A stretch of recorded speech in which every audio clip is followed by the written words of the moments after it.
It's the 2022 World Cup.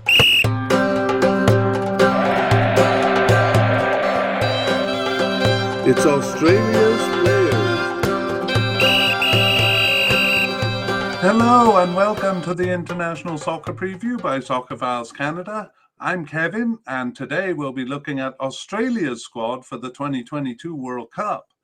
Also, this preamble is going to be the same for every mediacast we do for players in this series. So those who are familiar with it can jump ahead to around 4 minutes when we begin to talk about the team. The times for each section are near the bottom of the show notes. And for YouTube watchers, these include a timestamp that you can click directly on to go to that point. For those looking for a quick version of this mediacast, you can skip to near the end and the last 10 minutes or so where we summarize the likely starters. Just prior to that, with about 20 minutes remaining, we'll have some discussion about the squad. That includes main issues with the squads, their club affiliations, some statistics, and an overview of new, injured, and outgoing players. We'll also be editing this mediacast into a shorter version so that those who are looking just for a kind of an overview can use that one rather than this detailed deep dive, the podcast that goes into detail. And we go through the players and how likely they are to make it to the final squad here. And we explain why we think so and give information on each player's history and standing with the squad. So the way we do this is first by organizing the players into their designated positions. It should be noted that these are a bit artificial since players don't always play in their coded positions, and we'll point that out along the way, but it's nevertheless a good way to organize the discussion. And then we go through the players and share some of the data we've collected in our soccer files, and using that data, we try to predict how likely the player is to make the final squad. Based mostly on their recent participation, but a couple of other factors as well. We categorize them into definite, likely, possible but unlikely, and seems to be off the squad. And we're also going to mention big players who have recently retired and make note of any who are currently injured. And we'll finish with a quick run through of the squad again and try to determine which players will be the starters. Okay, for those following on YouTube, we have a very simple graphic where we list the names so you can actually see the players' names in writing. And it's the same broadcast for the podcast, so we're going to try to repeat the names a few times to help listeners familiarize themselves with the players' names. That way, when they step onto the field, you'll have some idea who they are. You can impress your friends by telling them what you've learned. And that's as much as we can do to this point. But as the rosters are being published, we're going to do an update episode on teams and players. For the players, that will essentially be going over our predictions today and updating them based on games played to that point and revealing which players were selected. So we're going up to June 2002 in our data here. And so the update podcast will kind of cover from the summertime on to November. So keep your eye out for those probably in mid-November. I used to have an Australian shirt. I know I did. My brother bought it for me as a gift in London, but damn it, I can't find it. So all I can do today is represent Australian colors. I have the yellow and green underneath, and I actually have my university shirt, which is the same colors, except kind of in inverse. It should be yellow and green writing, but the one I have is green with yellow writing. Sorry, Australian listeners, for not having my shirt found by the time I did this podcast. Okay, let's move on to takeaways from previous podcasts. So we did do a podcast for Australia during qualifying. So the last round of Asian qualifying, we looked at the groups and glanced at the players, I would say. And we have a few takeaways from that podcast. So I'm going to try something a bit different here and put it in the form of questions at the beginning. and then attempt to answer those questions at the end. So this is kind of a long-term thing for Australia, but has the move to the AFC helped Australia? And similarly, has it helped the region in general? We'll come back to that after we go through the players. The next question to think about as we go through is Australia getting stronger or weaker in terms of players? Because that's what we're focusing on here. But I guess we'll have to judge that by results. And finally, what is the quality of the Australian players judging by their club affiliation? Well, I sometimes think that's a bit elitist to just look at the clubs they play for and judge them that way. But it is maybe one of the best ways we have to kind of assess the quality of a squad. So keep your eyes on the club that they are playing for or have played for. And that will give us some indication of the quality of the players. All right, let's move on to the formations that they've been using. So we're going to start our examination with the second round of World Cup qualifying, or the final round of World Cup qualifying. So they played 10 games there, home and away against 5 other teams. And Australia started the first 3 games with a 4-2-3-1. Which we're going to see is kind of their preferred formation, the first 3 games. But after that, they started switching it up. Actually, games 1, 2, and 3 were against the weaker teams in the group, China, Vietnam, and Oman. But for Japan in game 4, they switched it from a 4-2-3-1 to a 4-3-1-2. So a slightly more attacking formation with the 2 forwards there, but at the same time a bit more defensive with the 3 rather than 2 defensive midfield line. For game 5 against Saudi Arabia, they went with a 4-4-2, and actually that's what they used when they met Japan and Saudi Arabia at the end of the campaign, a 4-4-2. In between, they went back to the 4-2-3-1, and it might be good, I think, to imagine Australia in that formation. There's always 4 at the back, with 2 kind of defensive midfielders, 3 attacking midfielders, and 1 forward, although not always the case. They had 1 friendly after that qualifying campaign. They used that 4-2-3-1. And then they had 2 World Cup qualifying games. So they came 3rd in the group, which basically earned them a quarter spot. So they would have to do a regional playoff against United Arab Emirates. And if they won that, they would go to an intercontinental playoff, which they did, to Peru. And then they had to beat Peru to reach the World Cup. And we're talking about them here because they won both of those games. But the formation they did it in was a new 4-1-4-1 formation. So it'll be interesting to see in the games leading up to the Cup and in the Cup itself if they will stick with that formation or go to their what seems to be slightly preferred 4-2-3-1 formation.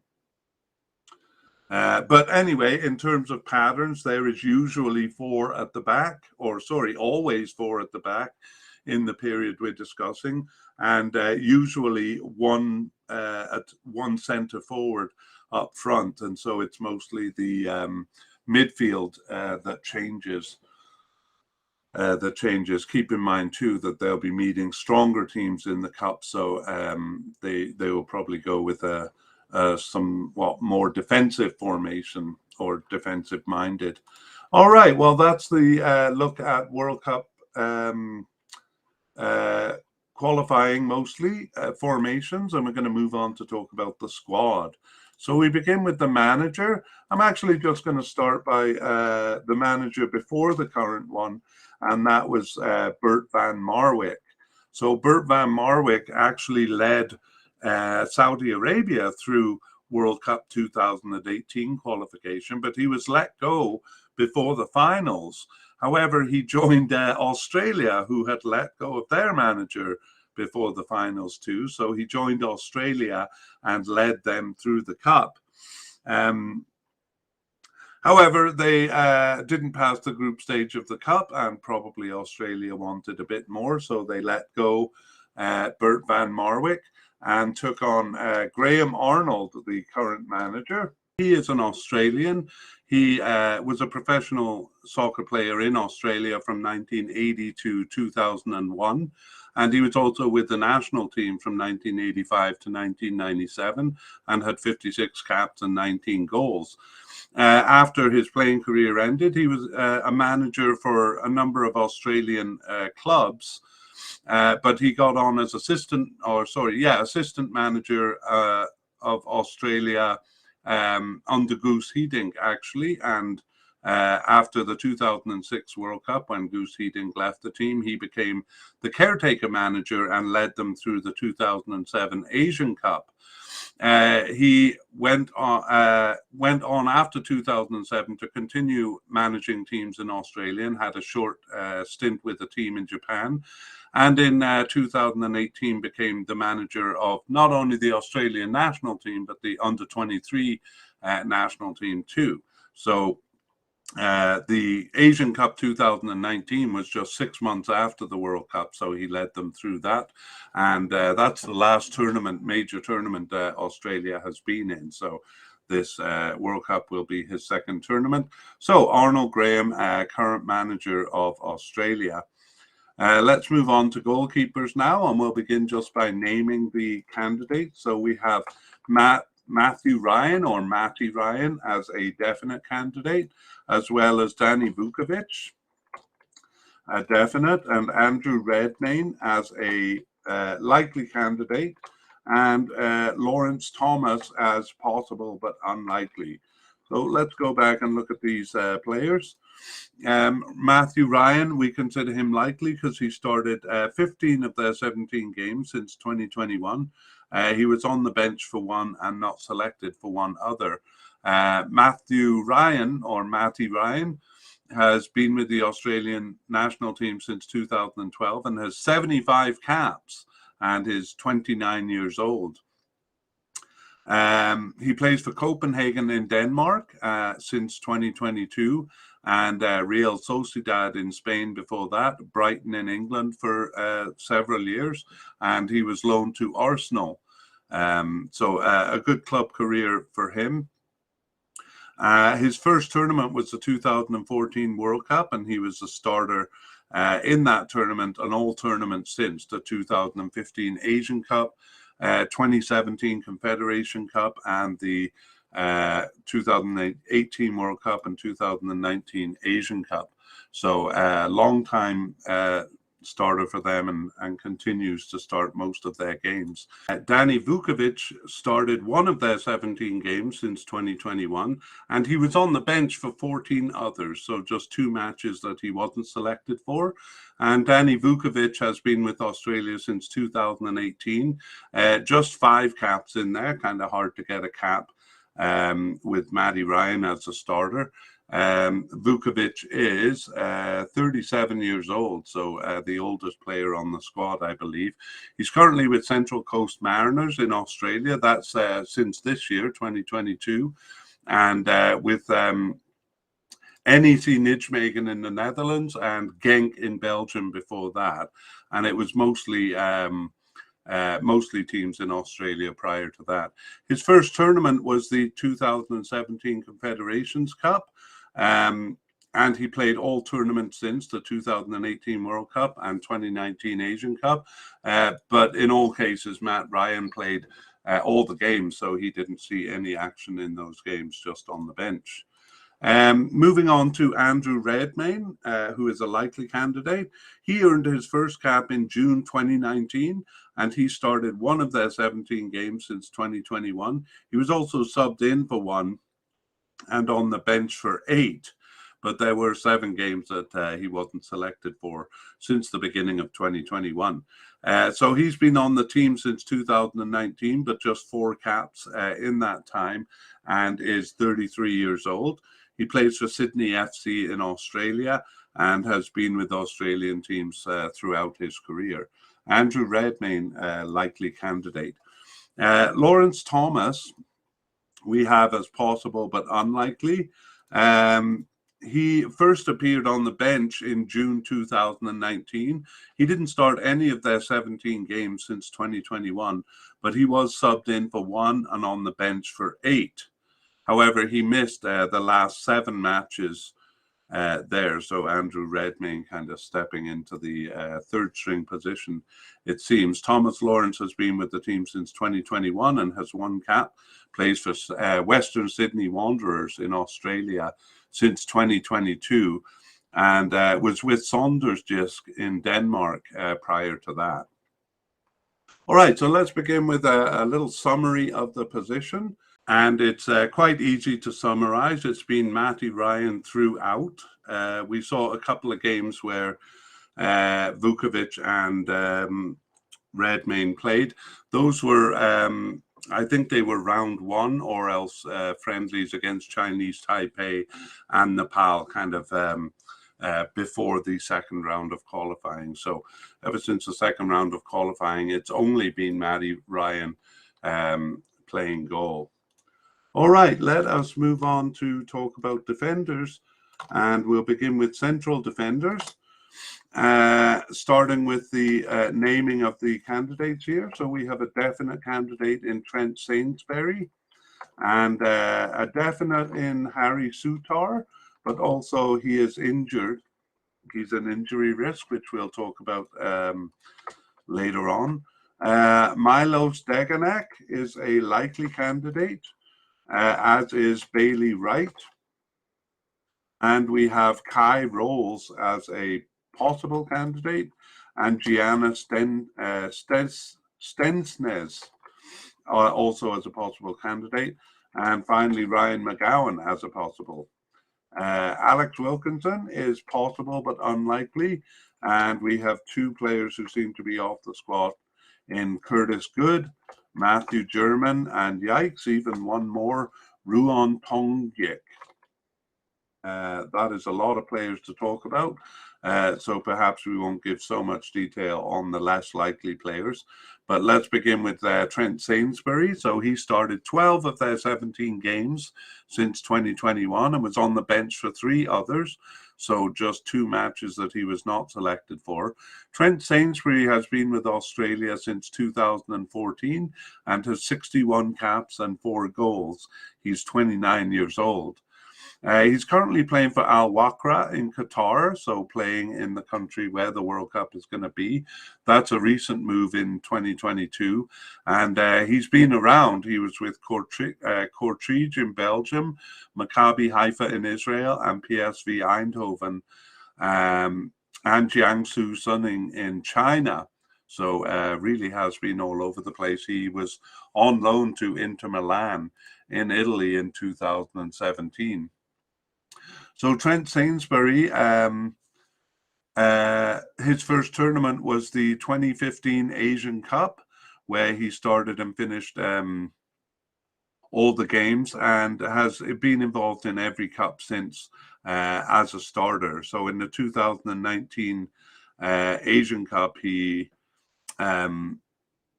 was also a starter. Except for 1 game where he was suspended. That's what was tripping me up there. So Trent Sainsbury, a definite candidate for Australia. Harry Souttar is a bit of an interesting story. He first appeared in June 2019 and started 8 of their 17 games since 2021. He was on the bench for 1, but then he was injured for the last 8 matches. So he still is an injury risk, and I think it's going to be close as to whether he will make the World Cup here.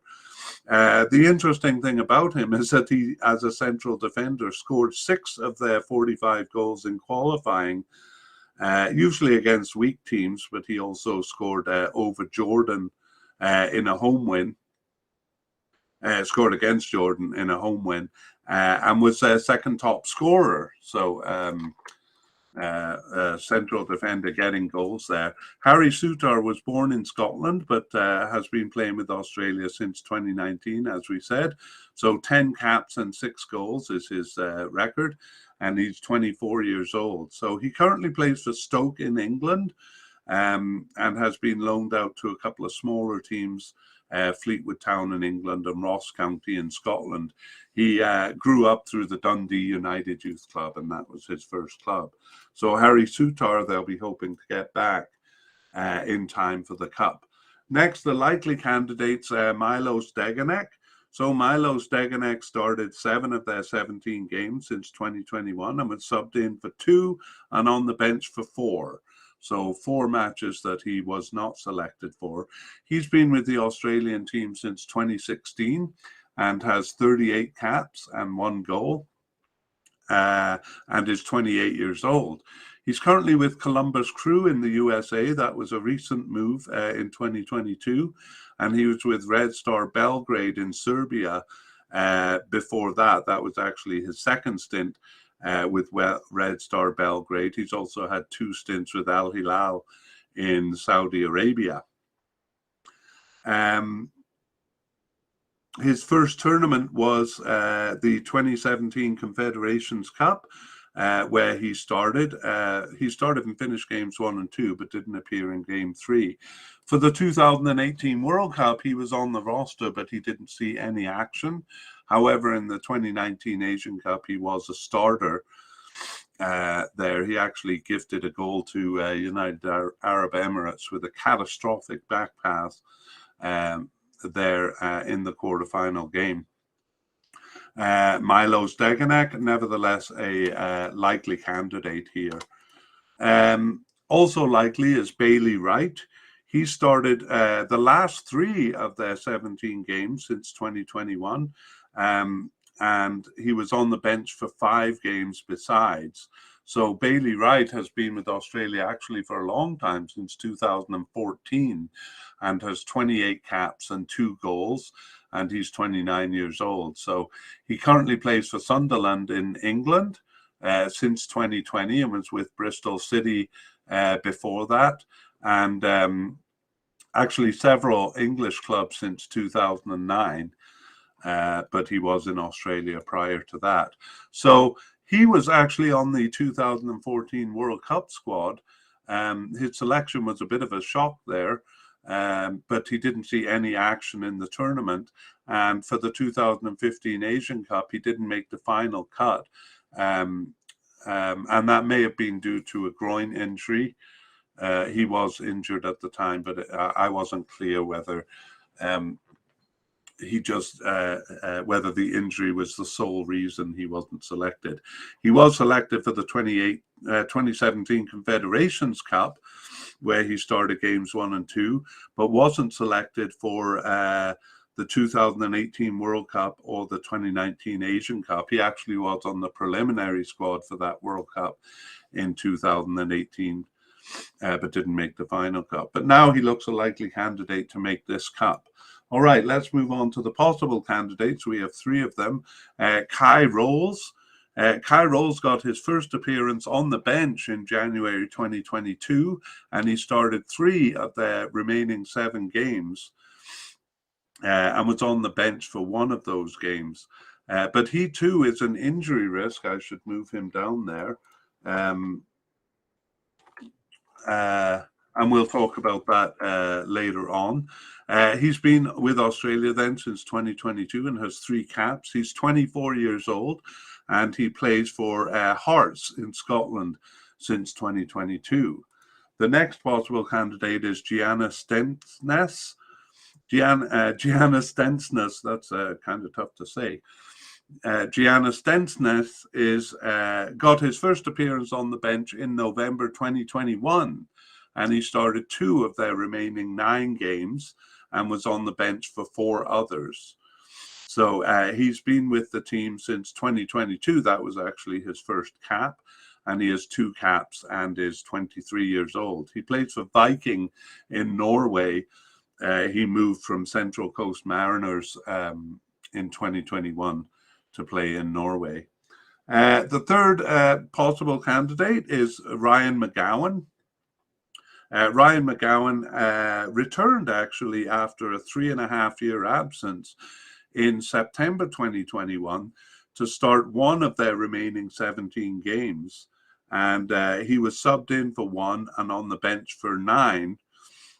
But he wasn't selected for 6 matches, including the last 3. So kind of drifting off the team towards the end here. He's been with the team since 2012 and has 22 caps and is 33 years old. So he was part of the World Cup squad. He actually subbed into game 1 for an injured player and gained a starting position there, but he wasn't selected for the 2015 Asian Cup, just selected for the preliminary squad there. It was a bit surprising that he wasn't on the final squad. For the Confederations Cup in 2017, he only appeared in game 3 and then wasn't selected for the 2018 World Cup and 2019 Asian Cup. So kind of on and off the team there, but is kind of came back in, but also seems to be having fallen back out too. Ryan McGowan, still we consider him a possible candidate. Finally, we have one candidate in the possible but unlikely category, and that's Alex Wilkinson. So he too returned after a long absence. His was 6 years. He came back in March 2022 after 6 years. He didn't start any of their remaining 5 games, but he was on the bench for 1. So briefly just in and out. So I'll keep it short with him. He was on the national team in 2014 and 15, where he got 16 caps. And he was actually a starter in the World Cup 2014, but just appeared in 1 game in the 2015 Asian Cup. And, wasn't called up after that until recently. So he is currently with Sydney FC in Australia and has been since 2016. So Alex Wilkinson, possible but unlikely. Okay, now we have 3 players who seem to be off the squad. So the first one we'll talk about is Curtis Good. Curtis Good also returned from an absence and even beat out Alex Wilkinson in terms of that return. He came back after 7 years in June 2021, but he just started 1 game and was on the bench for 1 game. So that was actually his only cap. So he had been just on the bench 7 years ago. And for both the World Cup 2014 and the 2015 Asian Cup, he had made the preliminary squad despite having no caps, but wasn't able to make it on the team. I think an injury played a role in the 2015 Asian Cup there. Matthew German also seems to be off the squad. He last appeared for the national team in June 2019. And he only has 8 caps for the squad. But he was on the roster for the 2018 World Cup and the 2019 Asian Cup, although he only saw action for a couple of minutes in 1 game over both of those tournaments. So made a brief comeback. He didn't make a comeback. He didn't appear after June 2019. Finally, Ruon Tongik. He got his first appearance on the bench in June 2021 and didn't start any games, but subbed in for 2 and was on the bench for 2, but then drifted off the team and wasn't selected for the last 13 matches. So possibly one for the future. He's 26 years old and plays for Western Sydney Wanderers in Australia. Oh, we have a lot of candidates there. Generally, they bring 5 or 6 central defenders. So, some of the possible candidates will probably end up being on the final squad there. But let's talk about the position and how it's gone over the last little while. So, it was Sainsbury and Sutar in the first half of World Cup qualifying. And then Degenek replaced Sutar I think that was when Sutar got injured. Degenek replaced him. And in the last game of World Cup qualifying, Stensnes replaced Degenek. So Sainsbury was there the whole time, and just his partner changed from Sutar to Degenek to Stensnes. However, things changed in the friendlies following World Cup qualifying. It was Rolls, Kai Rolls and Bailey Wright in the friendly, and I thought that they were just trying them out. But to my surprise, that pair went on to play the two playoff games that got them to the World Cup. So not dead sure what's going on in central defence. Kind of waiting for Sutar to come back to see if Sainsbury and Sutar will renew their partnership, or whether the team has moved on to Rolls and Wright.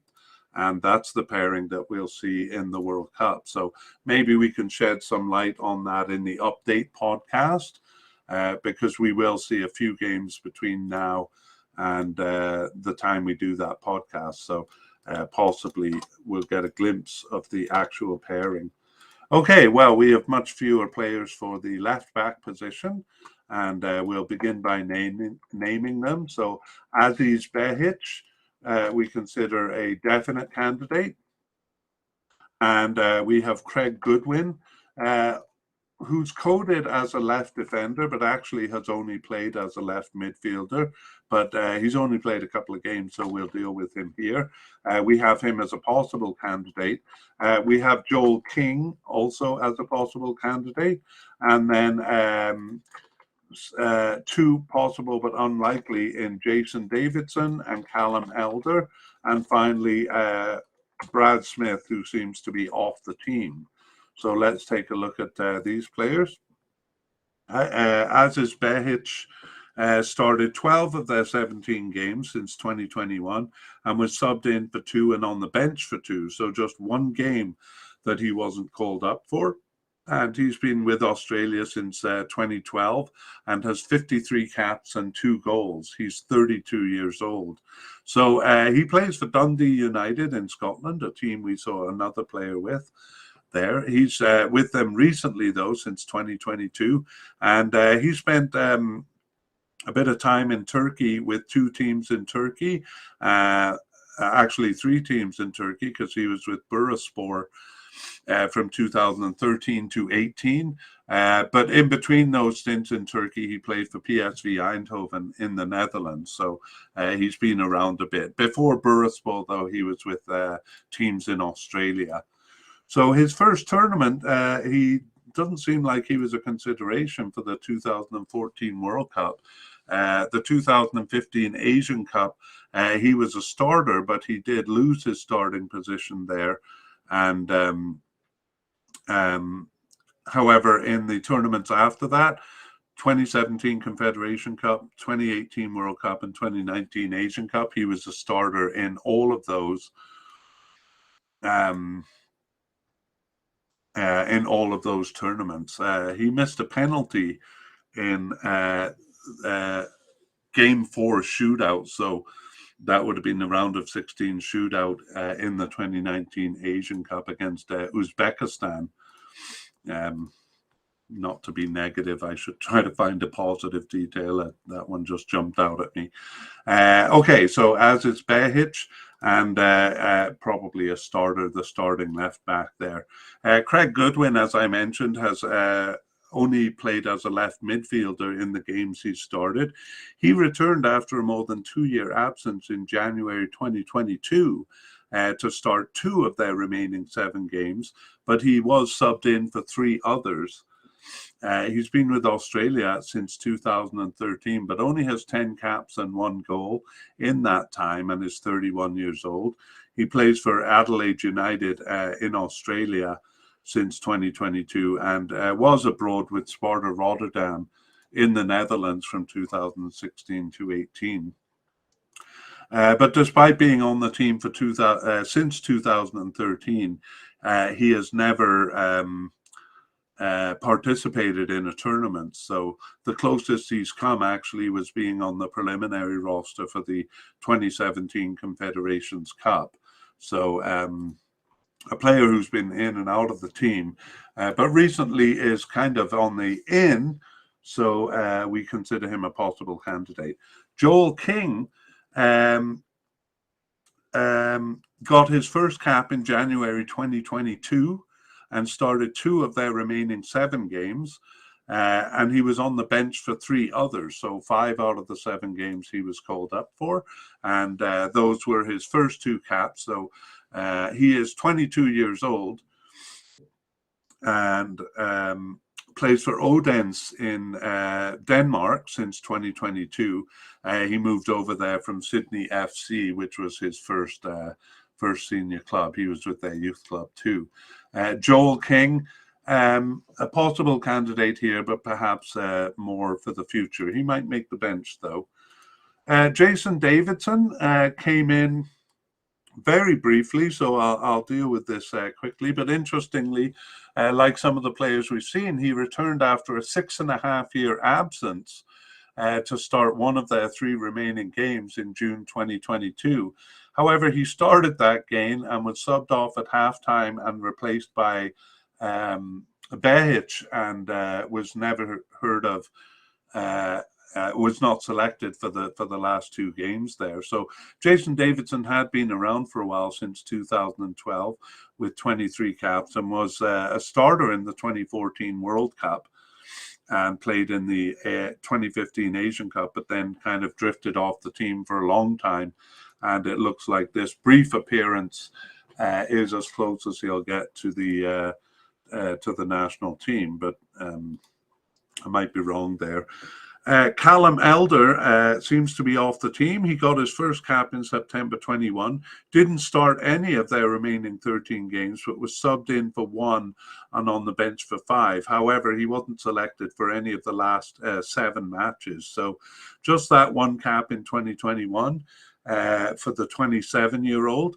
He plays in Hull in England since 2019, and he was with Leicester in England from 2013 to 19, so he was actually on their roster for the title-winning season there, but I don't think he got a medal because he was on loan. He was loaned to several other teams during that time, so you had to play a certain number of games to get the title medal, but I think he was out on loan.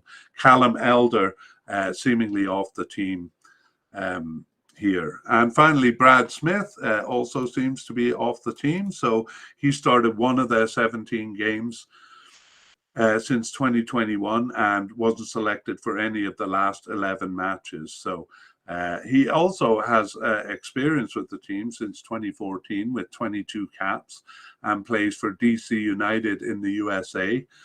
But didn't actually get called up to any of the tournaments during that time from 2014, and also just made a brief appearance.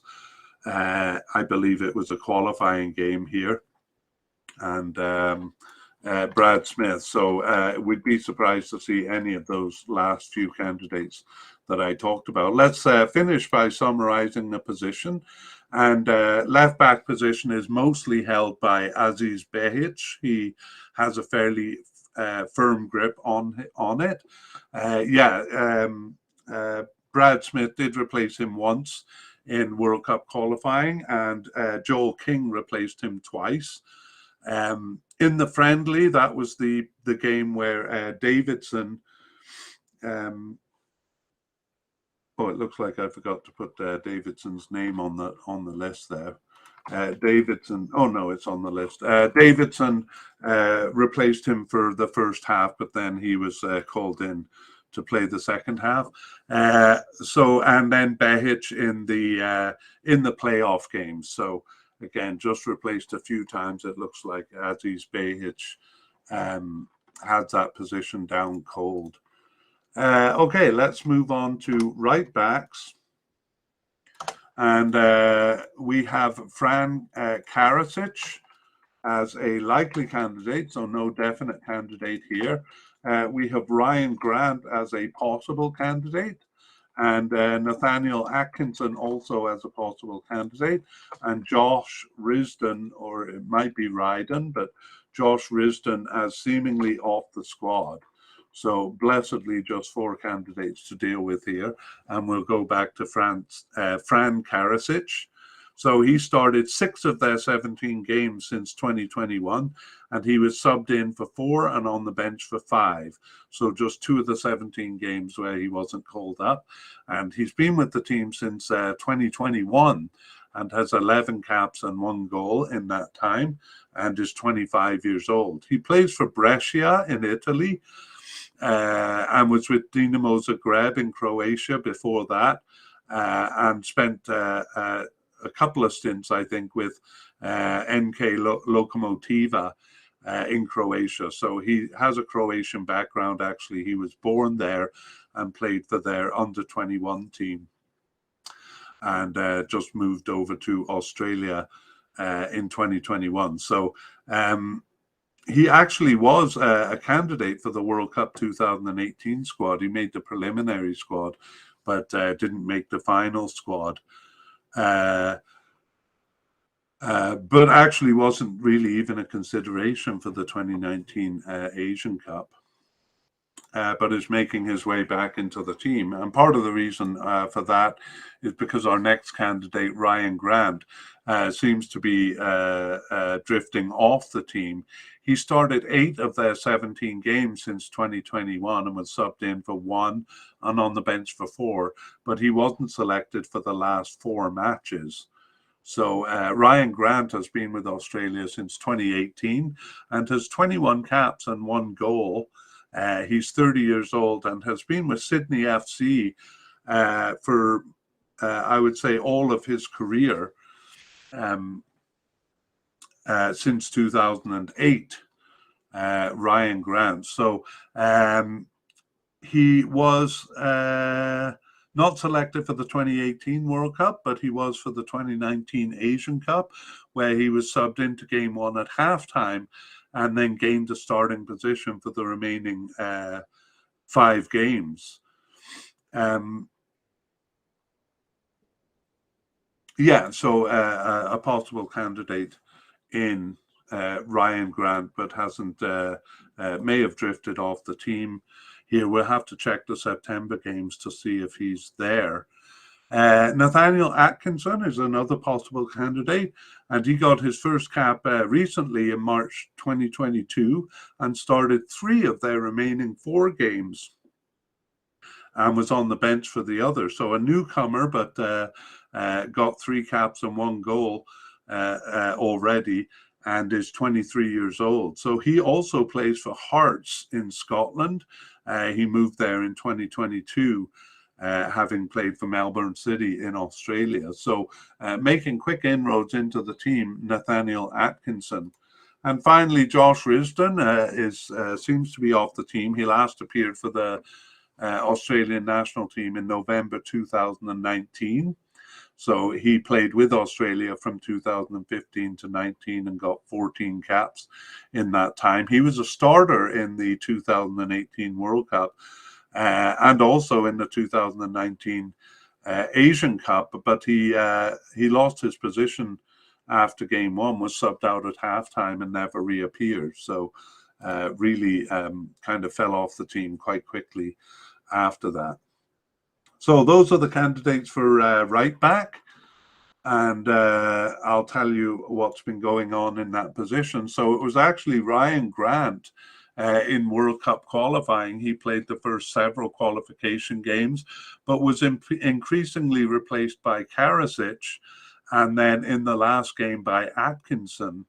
And Karasic was selected as the right back for the friendly, but again, a bit surprisingly, Atkinson came in and played those 2 important playoff games. So hard to say who the first choice candidate is.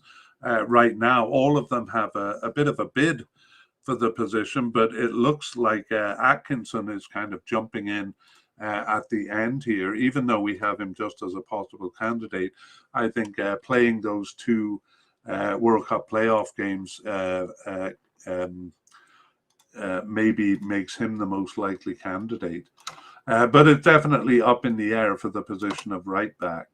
Okay, that brings us to the end of defenders.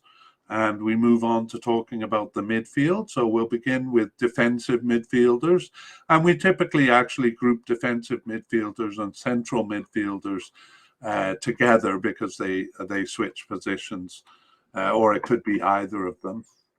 If you think of the 4-2-3-1 formation, though, the position is a bit more divided, a bit more separate because of Australia's preferred formation than it is for a lot of teams. Nevertheless, we'll start with Jackson Irvine, a definite candidate there, and we have Kenny Dougal as a possible defensive midfielder, and James Jago also possible, and Connor Metcalf also at the possible level. And finally, we have James Holland as a player who seems to be off the squad. So we'll go through those players.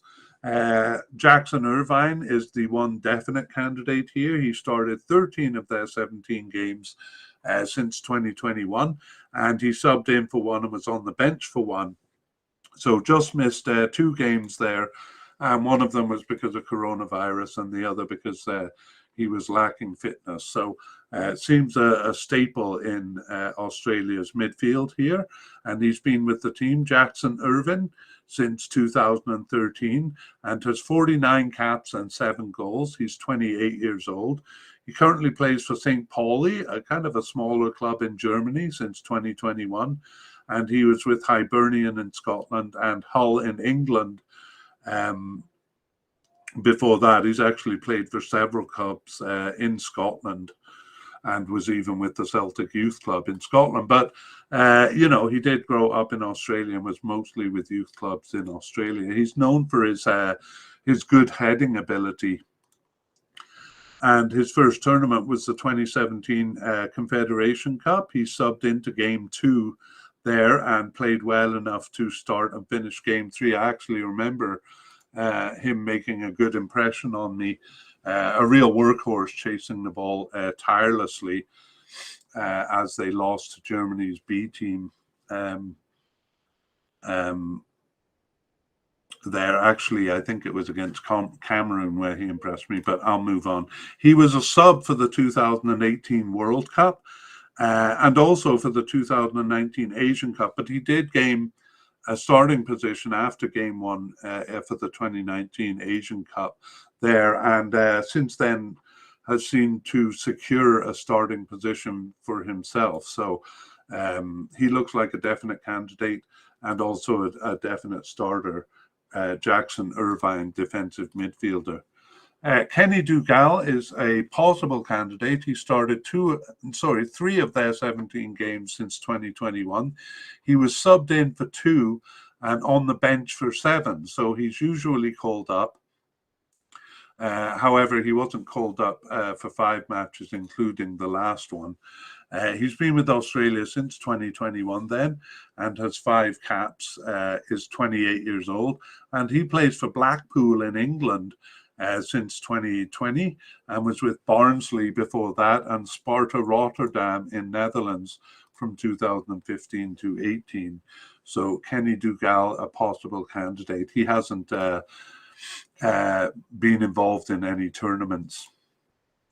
James Jago has started 3 of their 17 games since 2021. He was subbed in for 7, but not selected for 7, including the last 3 matches. So some big changes made in those last 3 matches, the friendly and the 2 playoff games.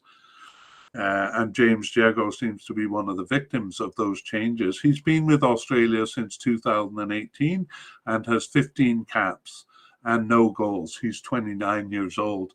He plays for Eupen in Belgium since 2022 and was with Aris Thessalonica in Greece before that, and a couple of clubs in Austria Vienna and Sturm Graz in Austria. That's where he moved to from Adelaide City in 2016. So he was on the preliminary squad for the 2017 Confederation Cup, but he didn't make the final cut. However, he was brought back to replace the injured captain Mile Jedinak. Nevertheless, he didn't see any action, so didn't receive a cap that year. His first cap was in 2018. However, he wasn't selected for the 2018 World Cup. He was for the 2019 Asian Cup, but he was on the roster and saw no action. Actually, there too, he replaced one of their major players, Aaron Moy, so he wasn't initially selected but brought back in. So he seems to be constantly on the fringes, James Jago, and is in this case having missed the last 3 matches too. Okay, Connor Metcalf got his first cap in June 2022, so he started two of their games and subbed in for one. I think I have a mistake there. Maybe it was in June 2021 that he got his first cap. Anyway, started 2 of their 16 games, remaining 16 games. Subbed in for 1 and was on the bench for 3, but not selected for 10 matches, including the last 3 matches. So like James Jago, they're not involved in the recent matches. He also plays for St. Pauli in Germany. He moved there in 2022 from Melbourne City, and he has been with Australia since 2021 and has 3 caps and is 23 years old. So, sorry, I got the order of the biography wrong there. But Connor Metcalf, again, a possible candidate, but a bit worrying, like James Jago, to have missed those important playoff games in June. Finally, we have James Holland, who seems to be off the team. Yet another player that returned after a long absence. So he returned after more than 6.5 year absence in June 2021 to start one of their remaining 17 games. And he was subbed in for 1 also and on the bench for 1. However, he then disappeared from the squad and was not called up for the last 13 matches. So quite doubtful.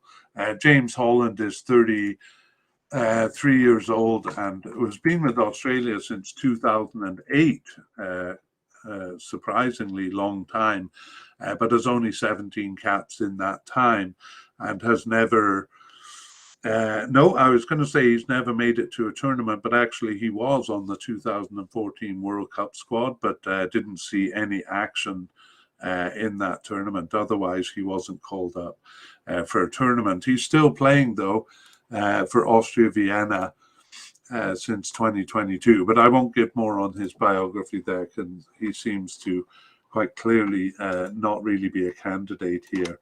So let us review the defensive midfielders. No, actually, I'm going to wait until we have done the central midfielders here, and let's take a look at those.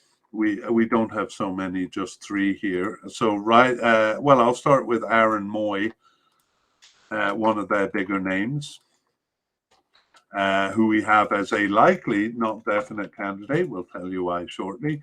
And we have Riley McGree also as a likely candidate, and finally Mustafa Amini as a player who seems to be off the squad. Okay, so no definite candidates for central midfield. And I'm getting a bit messed up in my YouTube graphics here, but I think I got it now. So Aaron Moy started only 6 of their 17 games since 2021. He was subbed in for 3 and not selected for 8 matches. I didn't see any sign of an injury there. Just not selected for 8 matches. Aaron Moy has been with the Australian team since 2012 and is a veteran with 53 caps and 7 goals. And he's 32 years old. He plays for Celtic in Scotland since 2022, but was in China with Shanghai SIPG before that, and People who know him will probably know him from his English clubs. He played with Brighton and Huddersfield in England, and was actually on the squad for Manchester City from 2016 to 17. There, he moved over from Australia to Manchester City, but was with Bolton Youth Club in England, and that was his first senior club, actually. He was on the squad for the 2017 Confederations Cup, so despite his first cap being in 2012, he didn't get on any of the squads.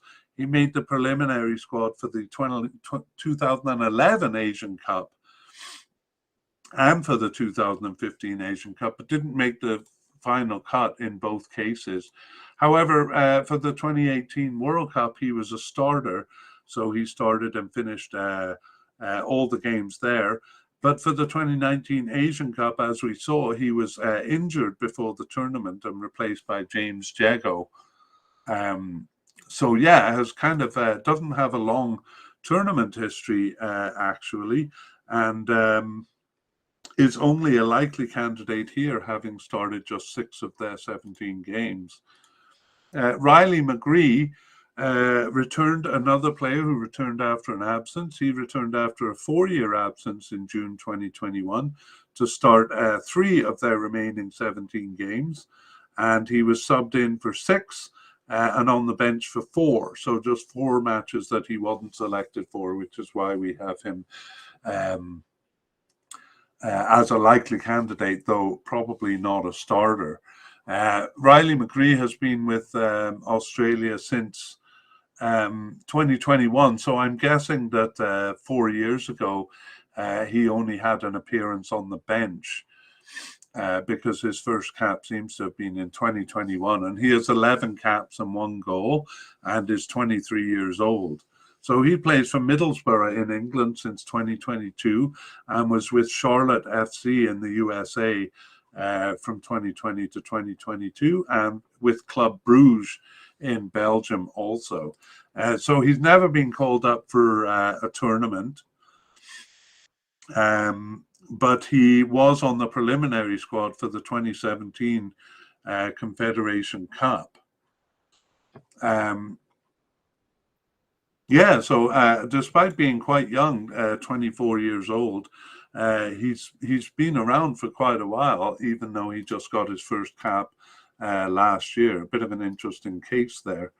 Finally, we have Mustafa Amini, and he last appeared for the national team in October 2019, so we won't go into too much detail on him. He only has 8 caps for the national team, but he was on the squad for the 2019 Asian Cup. But he didn't see any action. He was actually on the preliminary squad for the 2015 Asian Cup, so has been around for a while, but hasn't really found a spot on the team. Okay, so those are the central midfielders, and now we'll go back and kind of summarize the position in central midfield. So if you recall, their favorite formation, generally a 4-2-3-1. So usually 2 central midfielders. And it has been Jackson Irvine, and attacking midfielder Hrustic in the early games of World Cup qualification. And then Moy increasingly replaced Hrustic as a kind of more defensive midfielder, and Jago also came in when they switched to a 3-man formation in the defensive midfield. Unexpectedly, Metcalf and central defender Stensness were inserted into the second last World Cup qualifying game against Japan, and then they changed things up for the last game against Saudi Arabia too, where attacking midfielder Genro, who we'll meet later, was used alongside Jago. So things getting quite confusing in the last games of World Cup qualifying, and it didn't get much better after that. Aaron Moy and Kenny Dougal, played in the friendly. And in the two games, the two playoff games, they went with a 4-1-4-1 formation. So Aaron Moy played the stopper in both of those games. So, at the beginning, it was fairly steady with Jackson Irvine and Hrustic. But things kind of changed increasingly. And now I'm not really sure where we stand, although I do think Jackson Irvine is the most likely candidate in that position. And Aaron Moy, I'm not really sure where he stands with the squad. I'm surprised he really has only 6 starts. So maybe the games in September will shed some light on that. Anyway, that's defensive and central midfielders. So let's move on to left midfield, where we only have one candidate in Christopher Ikonomidis. And that candidate, Christopher Ikonomidis, is a possible but unlikely candidate. Again, if you think about the preferred formation, the 4-2-3-1 or even the 4-1-4-1, there's not really a left midfielder in that position, so it'll be defensive midfielders and then probably attacking midfielders. So that leaves Ikonomidis somewhat out of the picture unless he changes position. Anyway, he didn't start any of their 17 games since 2021, but he was subbed in for 4 games and on the bench for 2 games. He wasn't selected for the last 9 matches, though, so seems to be drifting off the team. So I won't go into great detail. He's been with Australia since 2015, only has 16 caps and 2 goals, and didn't make a tournament until the 2019 Asian Cup, where he was a substitute in game 1 but gained a starting position. However, he's drifted off the team since. Chris Ikonomidis there, the only player coded as a left midfielder. So again, in summary of this position, only when they have had a 3-man midfield line has this position come into play. And when it has come into play, it's been central midfielders who have covered the position. And the same is true on the right side, where there are actually no candidates coded as right midfielders. And so again, it would be central midfielders in the rare case that they use it. So we move quickly on to left wingers. And we have Matthew Leckie as a likely candidate, and Ben Polami as a possible but unlikely candidate, and also Nikita Rukavitsa as a possible but unlikely candidate, and Robbie Cruz as seemingly off the squad. So a familiar name there in Robbie Cruz. Let's see what has become of him. But first we go back to Matthew Leckie. Matthew Leckie started 8 of their 17 games since 2021, and he was on the bench for 1 and injured for 1, but not selected for 7 matches. So we can't put him as a definite candidate because of that. He's been with Australia since 2012 and has 73 caps and 13 goals. So one of their most experienced players, 31-year-old Matthew Leckie. He's recently moved back to Melbourne City in Australia, but was with several German clubs before that, including Hertha Berlin and Borussia Mönchengladbach, who he started with in 2011 when he moved over from Australia. He was part of the 2014 World Cup squad, a starter there, and has been in every tournament as a starter since then. So 2018 World Cup, he was a starter. And sorry, I made a mistake. He was not a starter for the 2019 Asian Cup. He was just subbed into games 4 and 5 there. and he seems to have been unavailable before that. I believe it was due to an injury, but I kind of threw someone under the bus earlier for missing a penalty in the game for shootout against Uzbekistan, and now I'm going to praise Matthew Leckie for scoring the winning penalty in that shootout that got them to the quarterfinals. He also scored 4 of the goals in qualifying, including a brace in their first game against Kuwait there. So Matthew Leckie, not really a winger position, but for Australia more as a left attacking midfielder. We'll talk a bit more about that when we summarize this position. Ben Folami, just a brief mention. Here, he got his first cap in March 22 and didn't start any games, but was subbed in for 1 and on the bench, but then not selected for the last 3 matches. So he's quite young at 23 years old. We may see him in the future, but not a likely candidate here. Nikita Rukavitsa. I am so sorry, Mr. Nikita, but I'm going to call you Nikita because that name, I'm just making a fool of myself here. Didn't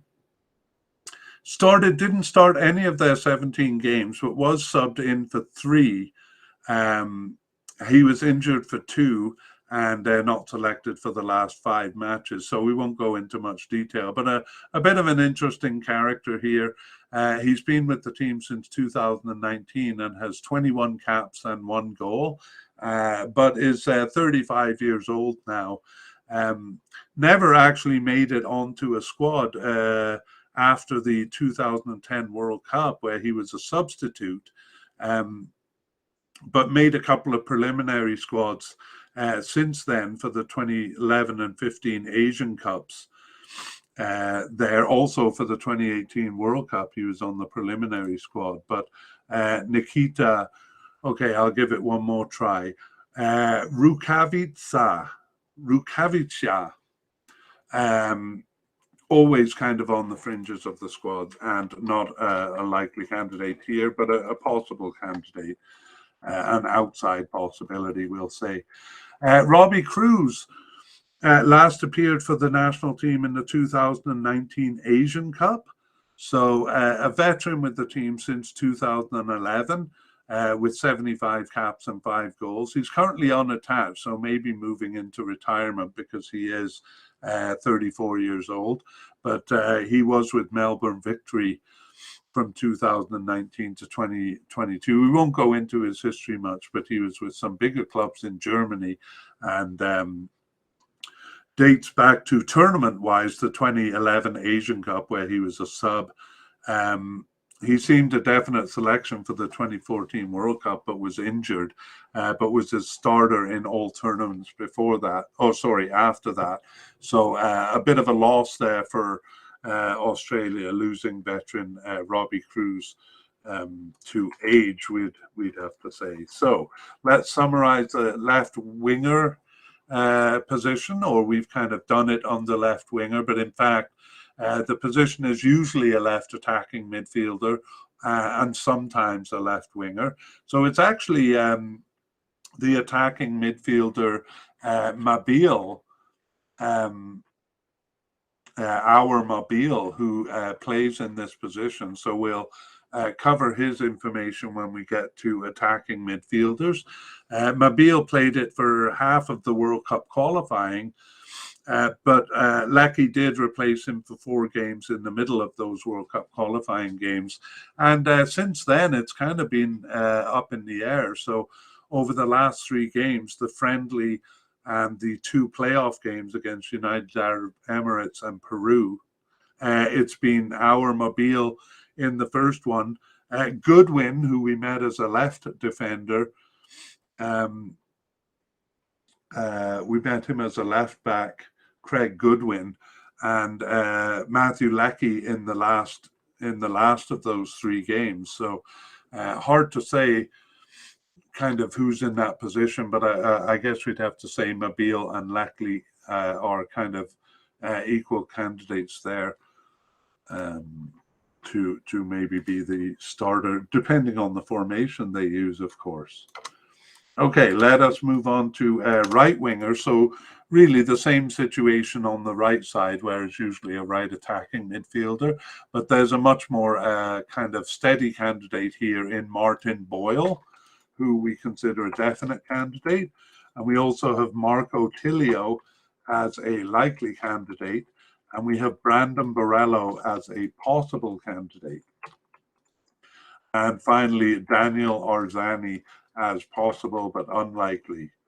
So let's go back to Martin Boyle. He's actually fairly new to the squad. He started 14 of their 17 games since 2021, and he was on the bench for one. So just 2 matches that he wasn't called up for in this period. And Martin Boyle has been with Australia actually since 2018. But wasn't a presence until this recent period. He has 19 caps and 5 goals and is 28 years old. So kind of a latecomer to the team to begin with. He was born in Scotland and played for the Scotland under-16 team, and is currently playing in Scotland with Hibs, Hibernian in Scotland, since 2022. And that's his second stint with that team. He played for Al Faisali briefly in Saudi Arabia, but he also played for Dundee in Scotland and a couple of other teams too. So the first tournament he was eligible for, I mean, after his first cap, was the 2019 Asian Cup, and he was selected for the squad, but he was injured before the tournament and replaced by Apostolos Giannou there. So this would be his first tournament if he makes it, and he is a definite candidate to make it, and probably even as a starter as the right attacking midfielder. Let's look at a likely candidate in Marco Tilio. So he got his first cap in January 2022, but didn't start any of their remaining 7 games there.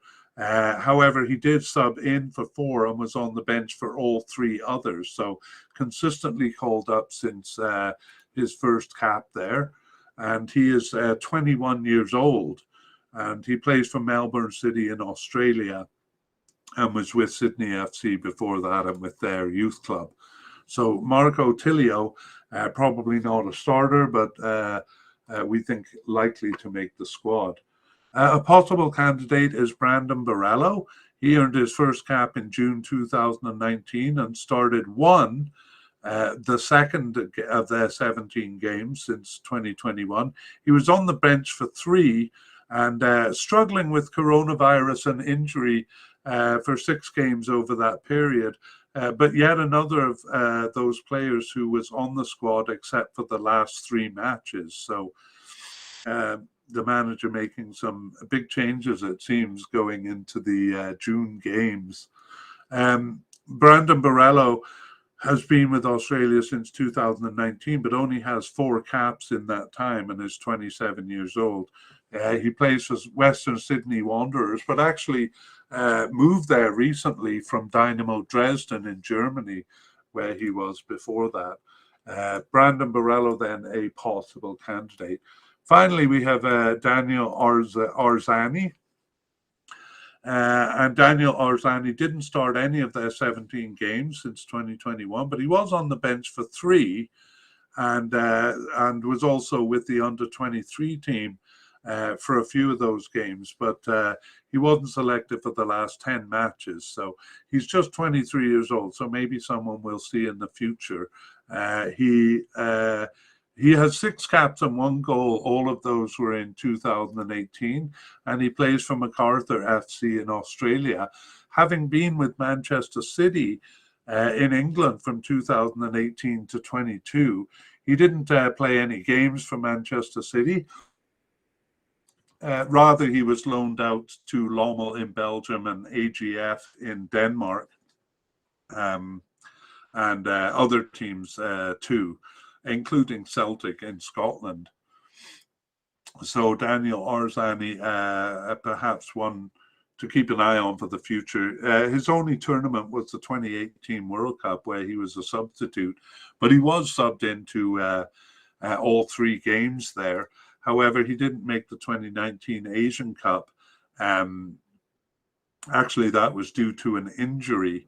So it looked like he was kind of in the team in 2018 and 19 and has drifted off the team.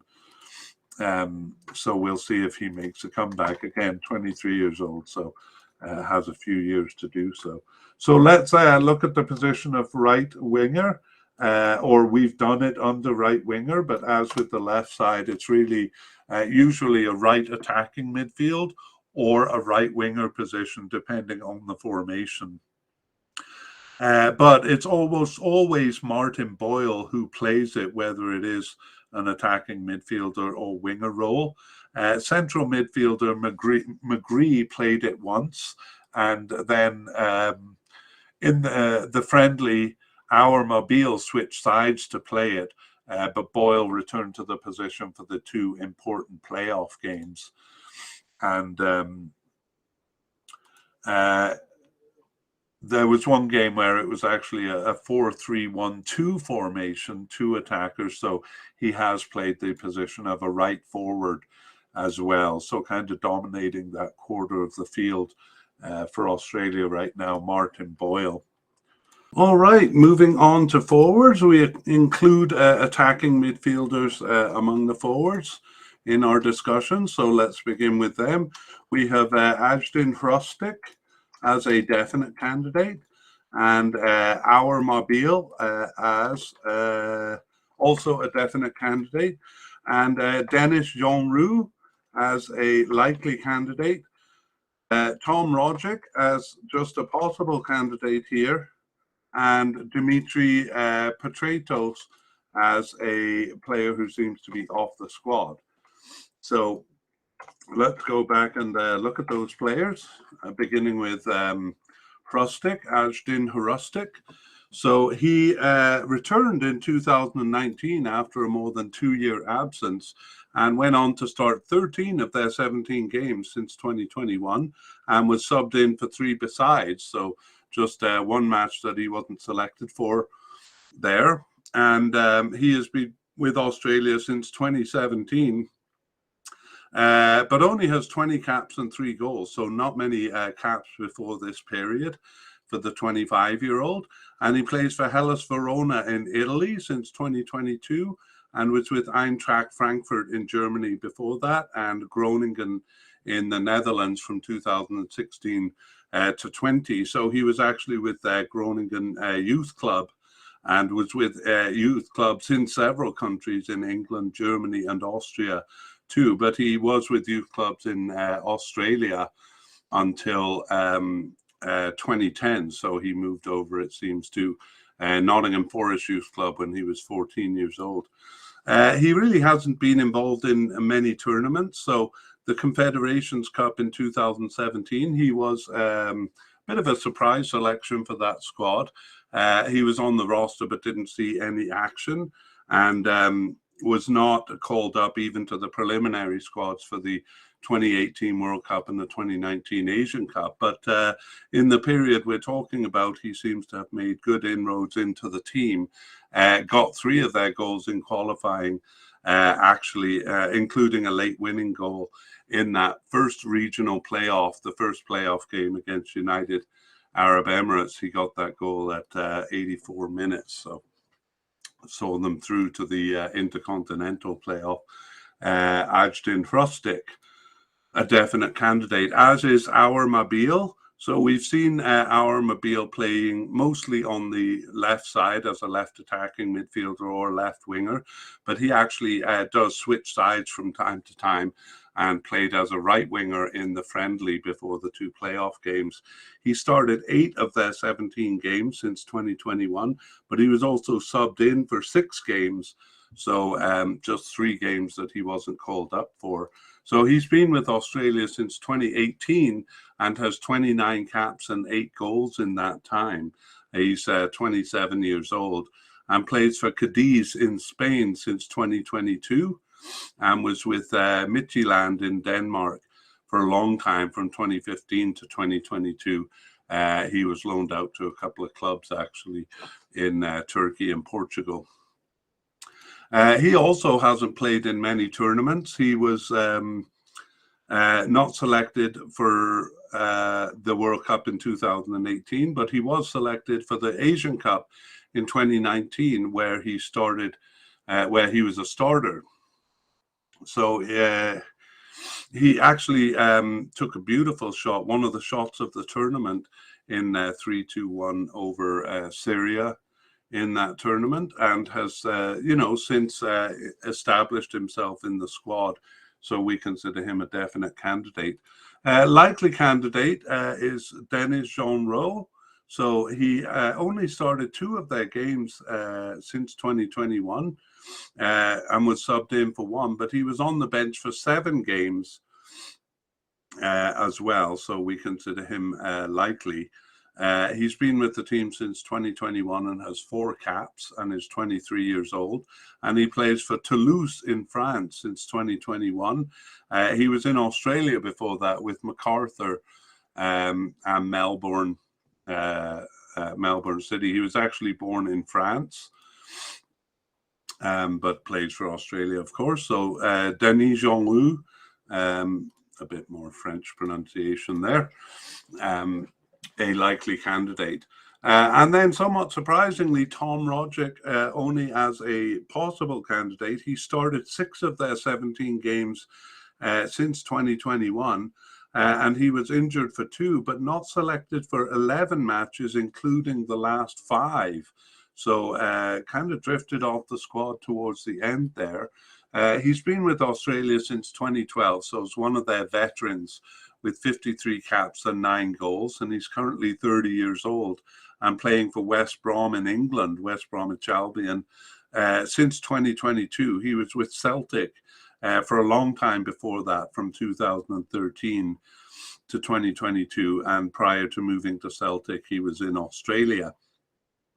So he was a starter in the 2017 Confederations Cup. So despite being on the team since 2012, injury prevented him from playing in the World Cup in 2014 and the 2015 Asian Cup. So that Confederation Cup in 2017, his first tournament. He was also a starter in the 2018 World Cup. And in the 2019 Asian Cup, he started and finished all games except for Game 5, where he was suspended there. So he actually got a late winning goal in that game in injury time in a 3-2 win over Syria. But he got 2 yellow cards in games 2 and 4. So he was suspended for that quarterfinal loss to the host, United Arab Emirates. So a bit surprising there, Tom Rogic, just a possible candidate. And finally, we look at Dimitri Petratos, and he last appeared for the national team in October 2019.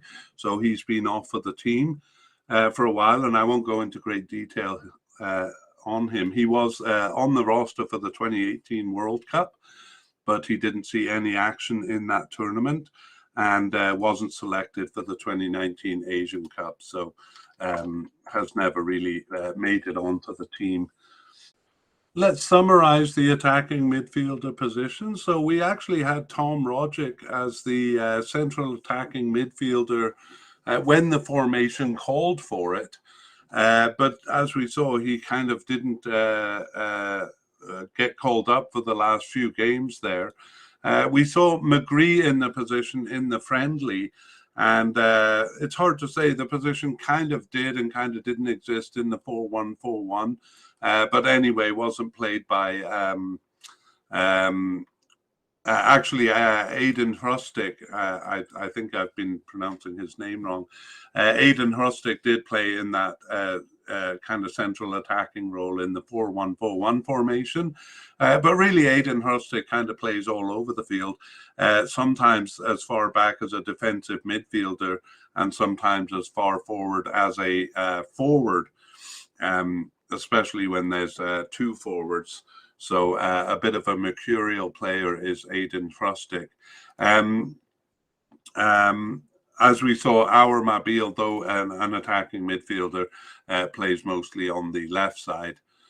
Okay, well, let's move on to the actual centre forwards. We don't have any secondary strikers or players designated as secondary strikers, so we move on to forwards, where we have a definite candidate in Mitchell Duke and a likely candidate in Jamie McLaren, and possible candidates in Adam Taggart and Nicholas D'Agostino and Bruno Fornaroli, although Bruno Fornaroli is a injury risk.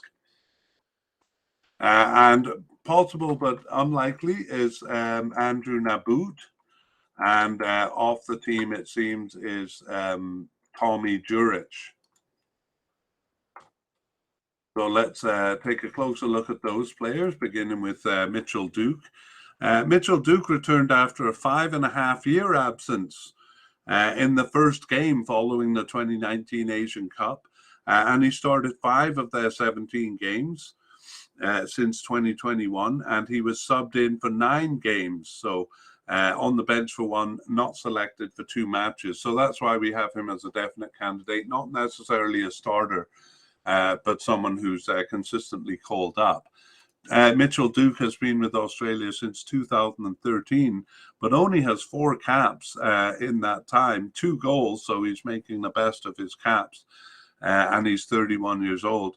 He actually plays for Fagiano Okayama in Japan since 2021. He's kind of been all over the place with Al Tawoun in Saudi Arabia, and with Western Sydney Wanderers in Australia, and with Shimizu S-Pulse also in Japan. So yeah, maybe not as much all over the place as I thought. In terms of tournaments, he was on the team around the time of the 2014 World Cup, but he wasn't selected for that, and wasn't selected for any other tournament after that, as we saw, was absent from the team for 5.5 years. But he came roaring back with 5 of their 45 goals in qualifying, and I'm not sure if that made him the top scorer. I don't have a note here, but anyway, one of the top scorers in qualifying and one of the consistent call-ups. Jamie McLaren is a likely candidate. He started just 4 of their 17 games since 2021, but he was subbed in for 6 and on the bench for 2. So 5 games he wasn't called up for. Jamie McLaren has been on the team since 2016 and has 26 caps and 8 goals, and is 29 years old now. He plays. He came back to Australia to play for Melbourne City in 2019, but was abroad with Darmstadt in Germany before that, and he was loaned out to Hibernian in Scotland. And he also played for Blackburn Youth Club in England, so was abroad at a young age there. In terms of tournaments, his first one was the 2017 Confederations Cup. He only appeared in Game 3 as a substitute there, and was also not really involved in the 2018 World Cup, although he was on the roster. He didn't see any action. However, he was a starter in the 2019 Asian Cup, starting all 5 games there, and didn't score any goals, but did have a goal disallowed against Jordan there. He actually got 7 of their 45 goals, and he's the top scorer, so for the team. So Mitchell Duke just a little bit behind him there. However, we only have him as a likely candidate because 4 starts in 17 games. The player who started at the beginning of qualifying was Adam Taggart, but he also only started 4 of their 17 games there. He was subbed in for 1 besides. He was injured for 6 games, and is another of those players who was not selected for the last 3 matches. So I'm not really sure what this means going forward. We'll have to see how many of those players return in their September games.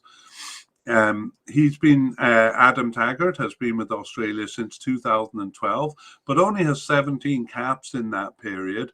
However, 6 goals in that 17 caps is a pretty good return rate, and he's 29 years old. He plays for Cerezo Osaka in Japan, and he was with Suwon Samsung Blue Wings in South Korea prior to that. And excuse me, I had to cough there.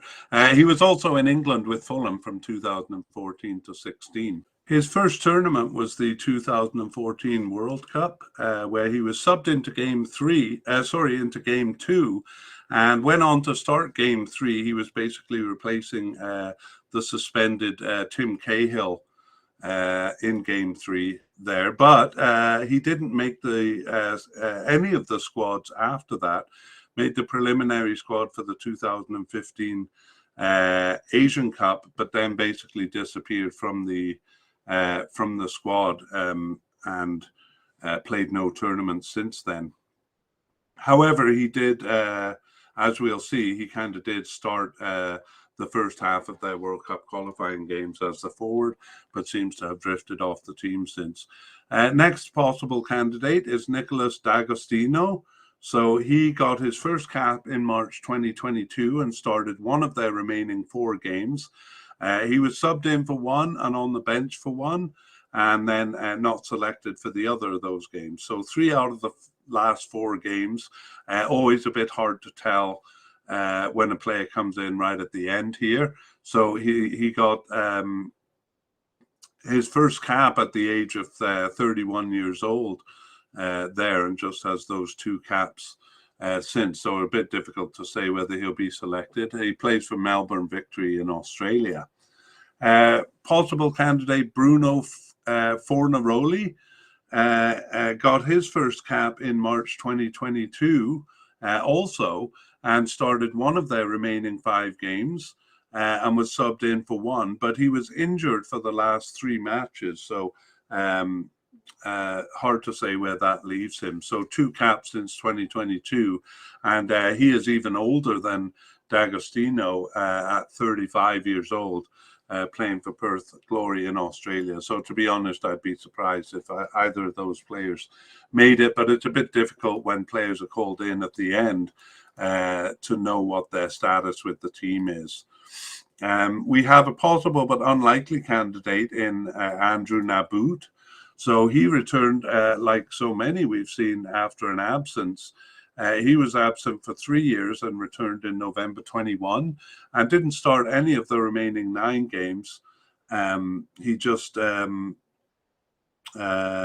think he was on the bench. Anyway, he wasn't selected for the last 8 matches. So it looks like he just kind of popped up for 1 game there and then disappeared. But he has been with the team since 2018 with 10 caps and 2 goals, and was on the squad for the 2018 World Cup, and actually even started games 1 and 2 there before he got an arm injury, which ended his tournament. In the 2019 Asian Cup, he appeared just in 1 game as a substitute. And again, seems to have been struggling with injury there. So a bit of an unlucky go for Andrew Naboot, and now doesn't seem to be on the team. So he plays for Melbourne City in Australia, but we have him as possible but unlikely. And finally, we have Tommy Juric. So he last appeared for the national team in November 2018, so has been off the team for quite a while. I gotta say, I'm not even sure why I put him on this list. So he doesn't seem a candidate at all, although he is only 31 years old. He's playing club soccer still with Melbourne Victory in Australia. But we won't go into further detail on him because he's been off the team for so long. So let's take a look at the centre forwards here, and you'll see, a bit of a lacking here. Let me summarize the position. Certainly no outstanding centre forwards there. It was Adam Taggart in the first half of World Cup qualifying. And he, especially when it was a sole forward, when there was just one forward, Mitchell Duke replaced him for one of those games in the middle of World Cup qualifying campaign, the last round, that is. And Jamie McLaren replaced Taggart for 3 of those games. So they moved to 2 forwards in the last 2 games of World Cup qualifying. And it was actually Aidan Hrustic playing twice with Mitchell Duke once and Formarillo alongside the other time. And in the friendly, it was D'Agostino as the sole forward. And in the playoff games, first Matthew Leckie and then Mitchell Duke. So it seems like Mitchell Duke is the most common starter, but he did only start 5 of their 17 games. So really, this seems an undecided position. And even though some of these players, as we'll see shortly, have a fairly good goal scoring percentage, none of them have really proved themselves as a starting centre forward, putting the ball in the net a lot, and that's a bit of a problem for Australia. Is who gets the goals? So some candidates here, but no kind of clear goal scorer for them. And that actually brings us to the end of the player-by-player discussion. So we're going to move on to talk about the squad as a whole a little bit. So let's begin with some of the questions I started at the beginning. The question was, has the move to the Asian Federation been a benefit for Australia and for the Federation? Well, there was resistance in the Asian Federation about Australia joining. In fact, it's kind of an interesting history that I won't go into. But one of the concerns was that Australia would be too strong and dominate the region. And the other concern is that it would open the door. Asia already being a pretty big region from, all the way from the Middle East to the Far East in Japan. And then adding Australia might open the door to all sorts of Oceania teams wanting to join. That hasn't happened. In fact, neither of the fears have come true. Australia looked like they would dominate when they joined in 2007, having passed the group stage of the 2006 World Cup. But that brings us on to our next point, because the question was, is Australia getting stronger or weaker? And the trend has been that they've generally been getting weaker. So that 2006 World Cup was a real peak for them. And they have been reaching the World Cup, but in the last two World Cups, it's through playoffs. So that makes them at least the 5th team, or at best the 5th team in Asia in both of the last 2 World Cup qualification runs. In terms of the Asian Cup, they did win it as host in 2015, but they didn't win it in 2011, and in 2019 only reached the quarterfinals. So they're certainly not dominating the region, either in the Asian Cup or in the World Cup qualification. And finally, we talked about what's the quality of their players, judging by club affiliation. Well, we will come back to that, because it could be argued for hours. But I generally feel that there's a bit of a lack of star power. If we look at that 2006 team, they had, players with, I wouldn't say the top clubs in Europe, but, some of the stronger Premier League clubs.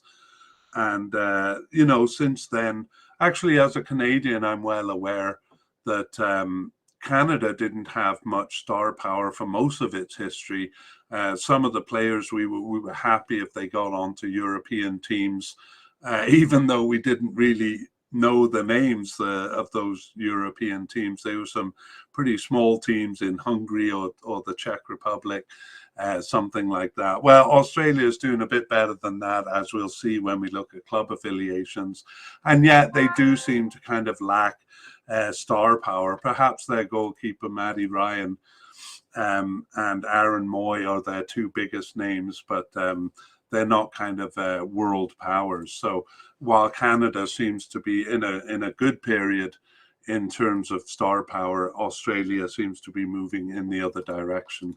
Okay, we'll move on to a couple of more points. Formation seems to depend on player availability. I mean, we do see that they have a kind of a more attacking formation when they play weaker teams and a more defensive formation when they play teams like Japan and Saudi Arabia there in World Cup qualifying.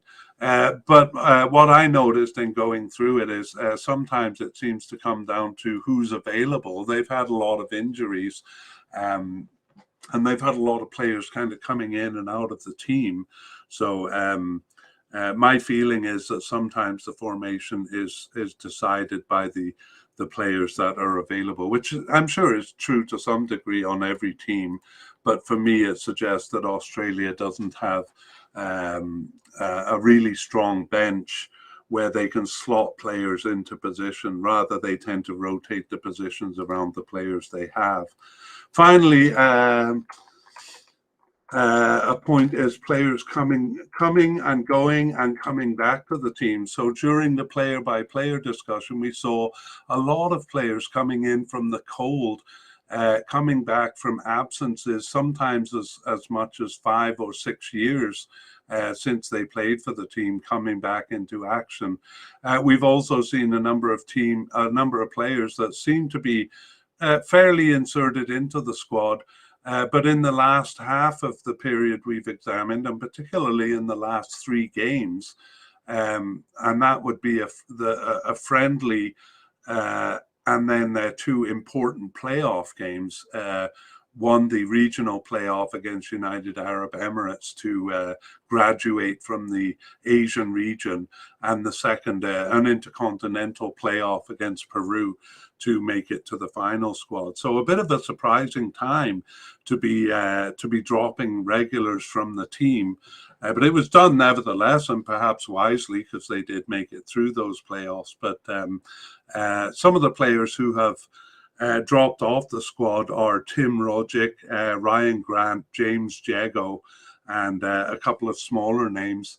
And some of the players that have come in from long absences, and some of them doing quite well, actually. Aidan Frostick, Craig Goodwin, Riley McGee. Sorry, they're not the biggest names. I should mention Mitchell Duke as one of the higher profile players, kind of coming in from a long absence. So they do have a few injuries which may have played a part, but in general, all of this to me makes it feel like they need a bit of a bigger base of players to choose from. That would take a long time perhaps to explain that thought, but what it leads to is my suspicion that in September they'll kind of continue the search, and I kind of think they'll be either bringing players back or bringing new players in a few positions in September, and I worry that that's a bit late, to be kind of interviewing new candidates, but we'll see. I mean, I'm not posing as an expert on the Australian team here. Okay, let's take a look at club affiliations. I did kind of mention a lack of star power, but actually, and I did mention Canada too. In comparison to Canada, they've always done better in terms of their club affiliation. So they don't have any kind of outstanding clubs. Matthew Ryan recently moved from Real Sociedad to Copenhagen in Denmark, so he is one of their bigger names and bigger club affiliations.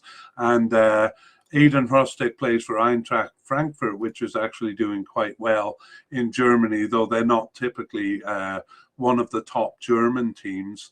Otherwise, they seem to be kind of respectable but smaller teams. For example, in England, it's Sunderland and Stoke and Middlesbrough. None of them are in the top division. Blackpool also. In Germany, it's St. Pauli, Dynamo Dresden.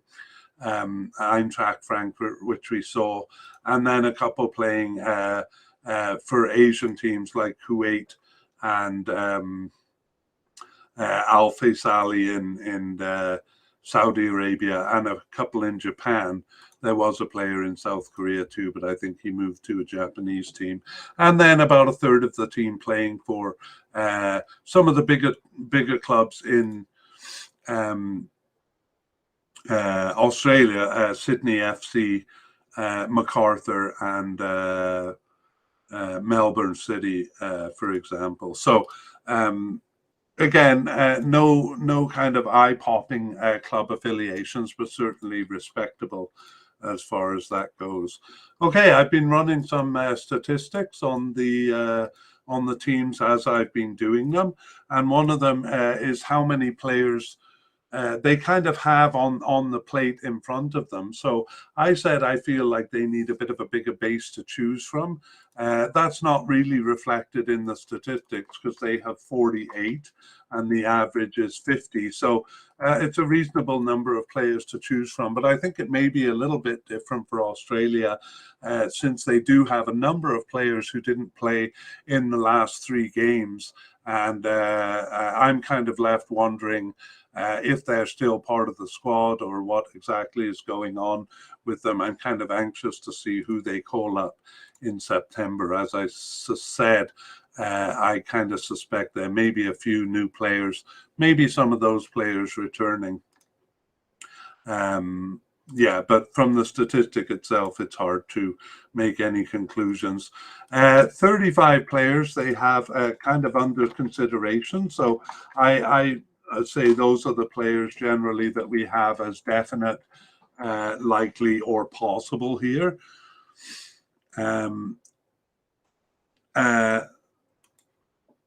Yeah, I don't have much more to say about that. And then the number of candidates as definite and likely is 22, which is proving to be quite similar for all the teams. So again, not very telling. So these statistics not really telling us much about Australia, although there are a couple of things like we saw with the forwards in the player by player, where they're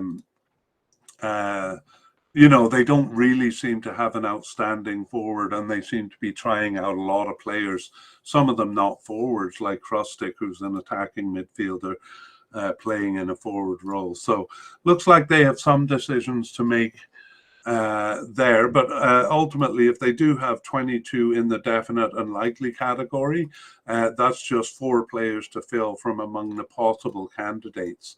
But I do kind of get the feeling that they're still looking for some positions there. Average age of Australia does yield some information. It's considerably older than most teams. The average is 25 to 27, and they're a full year older than that. And to go into more detail, I think they have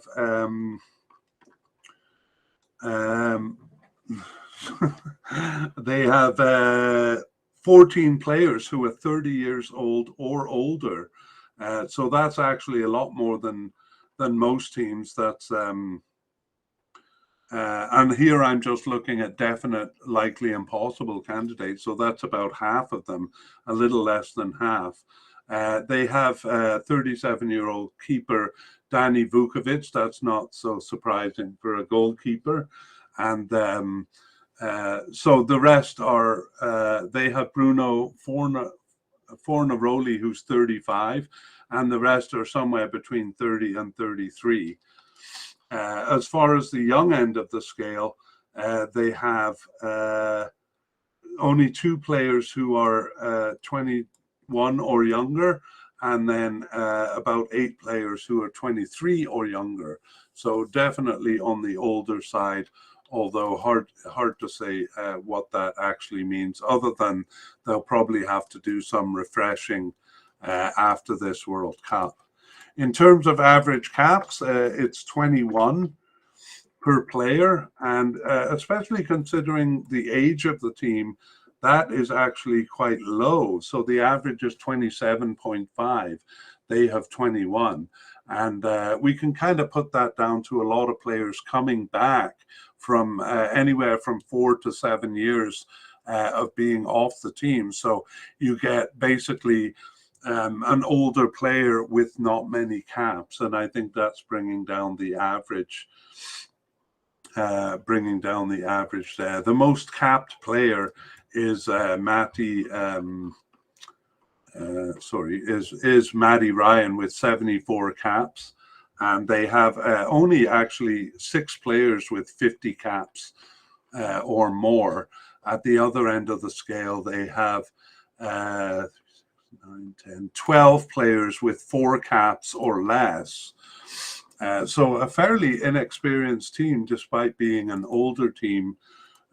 Their total goals is 92. That's also quite a bit lower than the average, and we have seen that scoring goals is a bit of an issue for Australia. 92, whereas the average is 119. So that might kind of come down to them having fewer caps on average as well. But I think most will agree that scoring is an issue for Australia.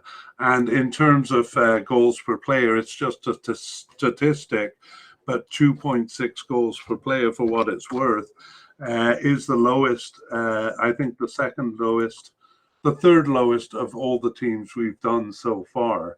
So we can make of that what we will, but I think I'll just generalize it by saying that Australia needs to find more goals, or players with more goals. Okay, let's look at players and issues to watch.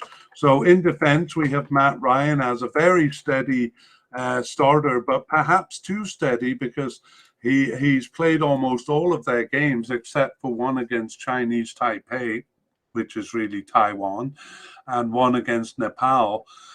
So you kind of worry that if he gets injured, that the other players don't really have enough experience.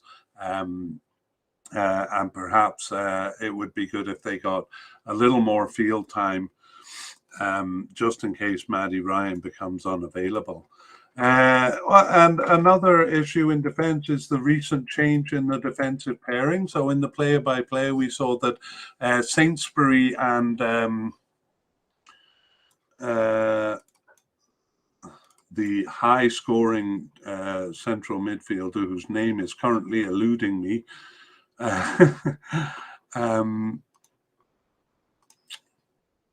I'll come back to that. But anyway, Sutar is his name. Sainsbury and Sutar was a pretty solid pairing until Sutar got injured, and we'll talk about his injury a bit later. And when Sutar was out, it was Sainsbury continuing with someone else, usually Degenak, as a fairly steady pairing. But then suddenly in the last 3 games, they switched to Rolls and Wright. So difficult to know. And 2 of those were very important games, the playoff games. So I was a bit surprised that they went with a fairly inexperienced pairing there, although obviously it was a good decision because they got through. But the question is whether they will go back to the standard pairing of Sainsbury and Sutar, or Sainsbury and someone, or whether they'll stick with Rolls and Wright as kind of a new pairing. In the midfield, the biggest changes, generally they go with 4 at the back and 1 or sometimes 2 up front. So the different formations are generally a midfield formation. Their preferred formation was a 4-2-3-1. But in the playoff games, they went with a 4-1-4-1. So kind of a big change in the formation there. Again, it worked out for them. In their tougher games, they generally use a 4-4-2 formation or a 4-3-3 formation. So I'm expecting something more like that in the World Cup, because the competition is a bit tougher. But again, changes towards the end of the campaign make me a bit nervous.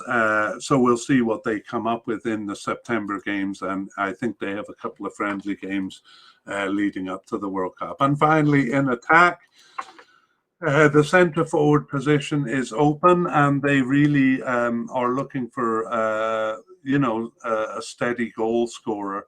So I'll talk a little bit about the goals. Actually, the players don't have bad percentages, and yet they do seem to need a goal scorer. So our Mabrel has a 25% scoring ratio. So in 28 games, he has 7 goals.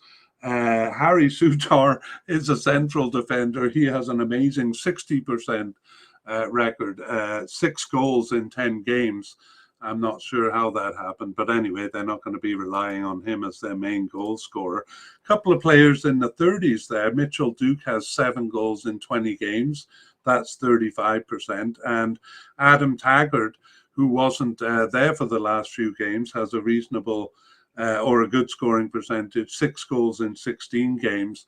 You'll see, though, the number of games is small, so it really only becomes a relevant statistic when they have more than, say, 25 or 30 games. So Jamie McLaren has 8 in 25, and yet, despite these good percentages, none of them seem like really outstanding attackers, and certainly Australia hasn't centered or hasn't settled on any one of them as the starting centre forward, and in fact sometimes go to an attacking midfielder trying to find someone who will score goals for them. All right, let's take a look at the new, injured and notably absent players. So new players will kind of go, I guess, in order of how much they're contributing to the team. We have Harry Sutar as a central defender. However, he is an injury risk. They will talk about him soon. Martin Boyle has also been starting regularly. Both he and Sutar we consider to be definite candidates. Boyle is a right attacking midfielder or a right winger. Fran Karacic is a right defender. We consider him a likely candidate. And we have goalkeeper Andrew Redmayne on the squad. He's actually not young. He's 33 years old, but he is new to the team, and we consider him likely. Denis Jeanreau is a attacking midfielder. We consider him a likely candidate, although probably not a starter, which we'll get to soon. And we have right winger Marco Tilio as a likely candidate too. And then among the possible candidates that we want to point out, we have Kai Rolls, who is a central defender and started the last 2 games, but is an injury risk. And Nathaniel Atkinson, who is a right back, who we consider a possible candidate. Again, we talked about all of these players in the player by player, so I'm just kind of reviewing them here. Kenny Dougal, a defensive midfielder and a possible candidate.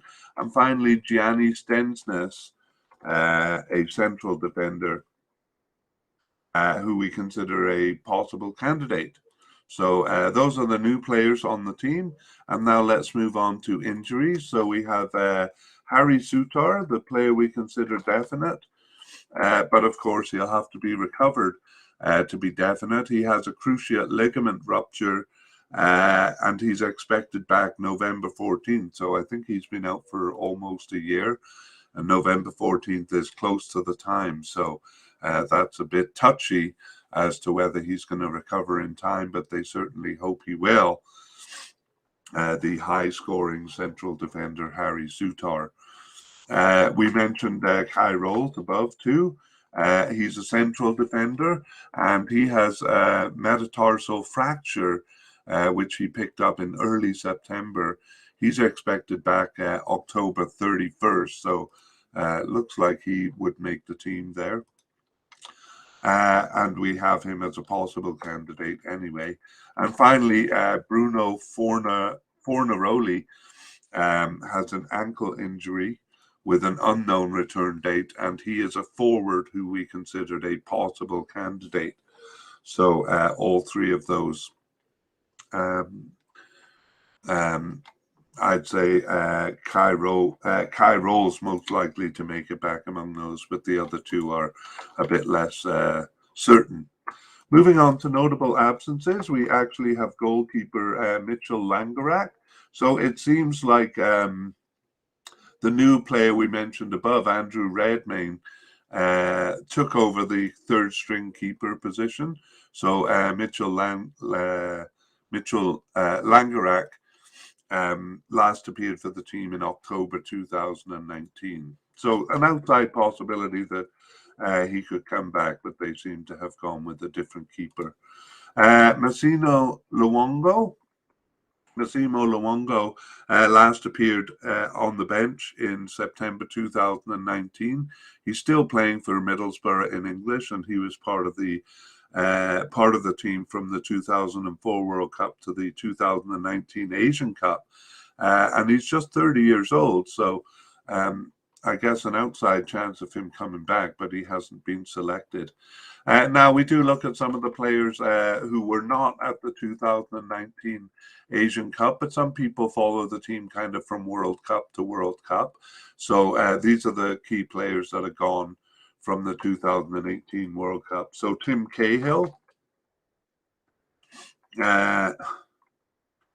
Tim Cahill actually played a game after the World Cup, but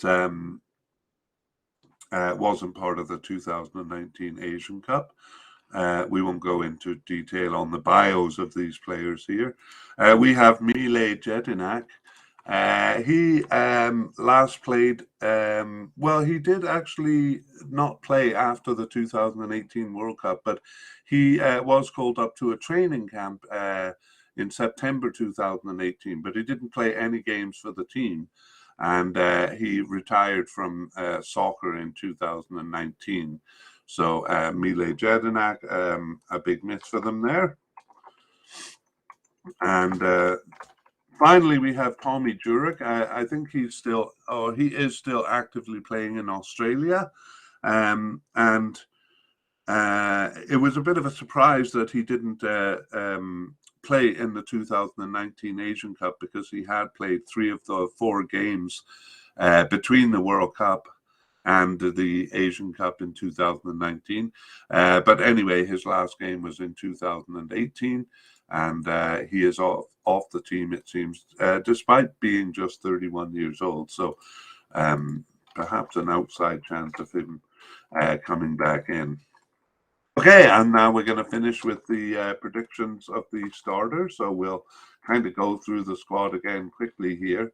And beginning with the manager, well, we know Bert van Marwijk was replaced by Graham Arnold. And Arnold took them through the 2019 Asian Cup and will take them through this tournament. For goalkeepers, we have definite candidates Matthew Ryan and Danny Vukovic, and likely candidate Andrew Redman. And Matthew Ryan has started almost all of their games, so of course he will be the starter. And I'm predicting Vukovic and Redmayne. I don't see Langerak coming back to challenge them for their positions on the bench. For central defenders, it's really kind of up in the air. So we have definite candidates Trent Sainsbury and Harry Sutar. And likely candidates Milos Degenak and Bailey Wright. And even 3 possible candidates, Kai Rolls, Gianni Stensnes, and Ryan McGowan. So basically it was Sainsbury and someone else, Harry Sutar, until he got injured. But then one of the others, mostly Degenek.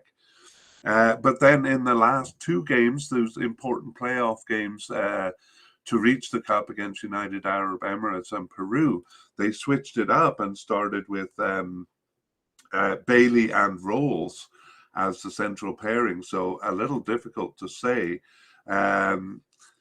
I'm thinking the definite, likely, and possible players, roles among the possible players at least will be there, but I'm not really in a position to guess which way they're going to go in terms of starters. So we'll maybe come back to this in the update podcast, because it'll be interesting to see what they do in September.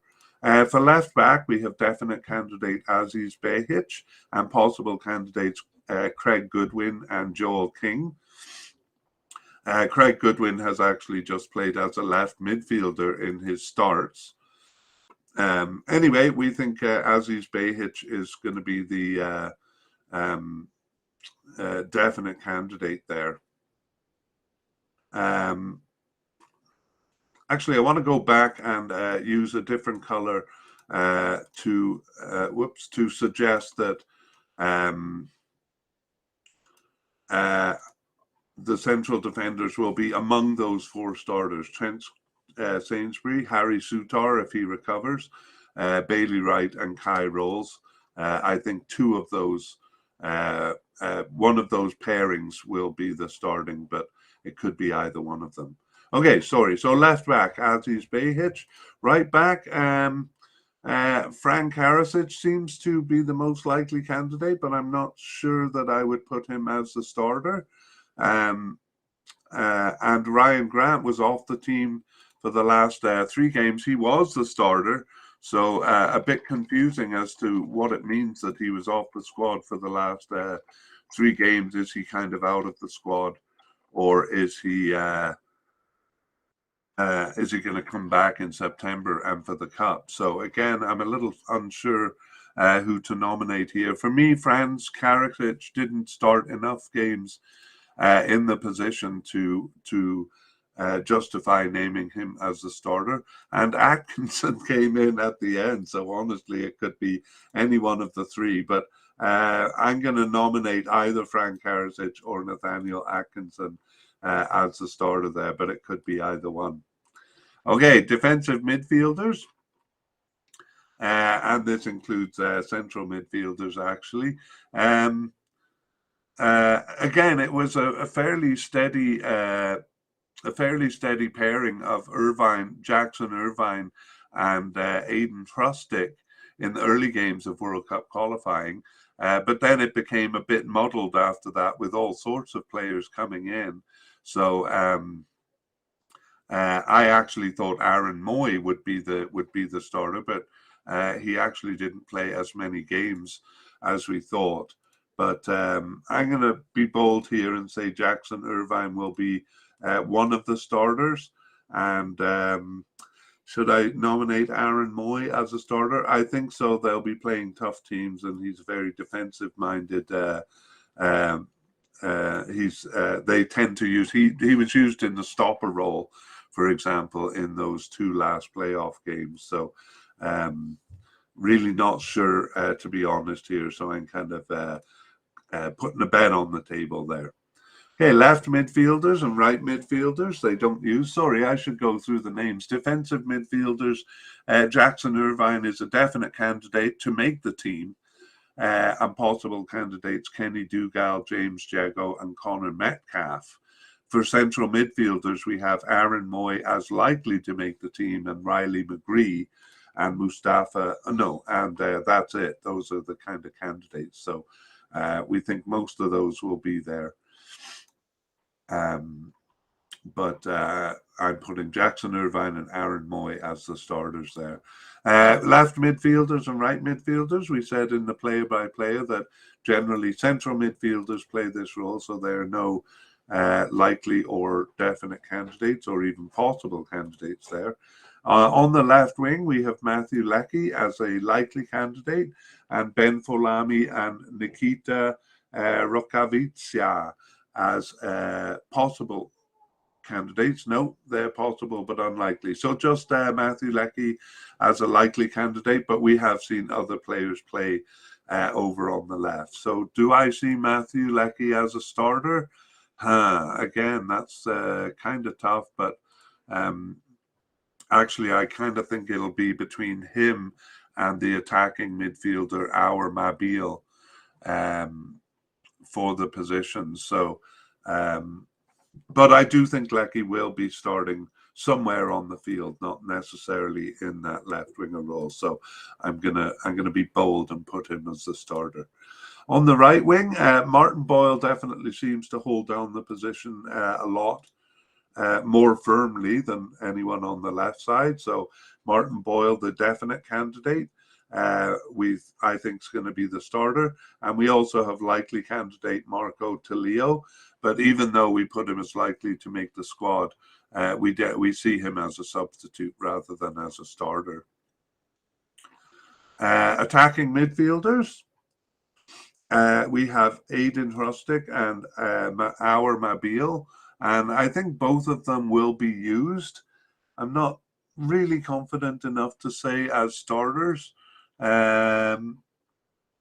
Hrustic returned actually after an absence, and I guess he played enough games, and he's actually very versatile up at the front, playing in various positions. I mentioned before he even plays back in the central midfield or even a defensive midfield. So I'm going to say yes to Hrustic.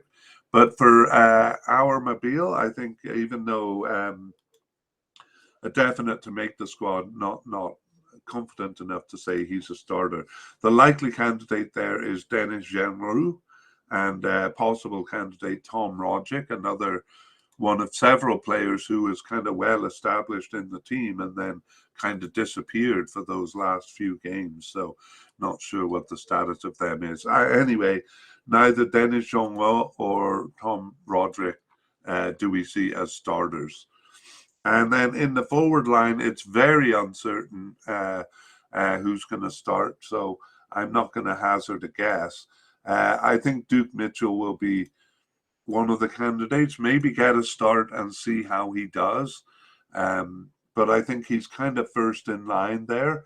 Adam Taggart is another player who, was being used quite a bit as the starting centre forward and then slowly drifted off the team and didn't appear in the last few games there. So I think actually Jamie McLaren is maybe second in line, the likely candidate, Jamie McCarran, and possible candidates Adam Taggart, Nicholas D'Agostino, and Bruno Fornaroli, depending on his injury. I think they'll be brought to the cup, but will come in as substitutes. Maybe if one of them makes a good impression, they can grab the starting position, which seems fairly open. Okay, well, that brings us to the end of the mediacast. So thank you for listening, and keep in mind that we'll be doing an update as new information comes out. So some September games and hopefully a couple of friendlies, pre-cup friendlies that we'll be able to talk about. That'll probably be in early to mid-November when the teams will be publishing their squad lists. Meanwhile, keep an eye on us at Soccerphiles Canada. That's Soccerphiles with a PH in the middle and an S at the end, and our website, soccerphiles.captivate.fm. And check the show notes for links to our website. We've been improving the show notes, and you can also find links to previous podcasts and so on. All the best, and I will see you in our next mediacast. Bye-bye.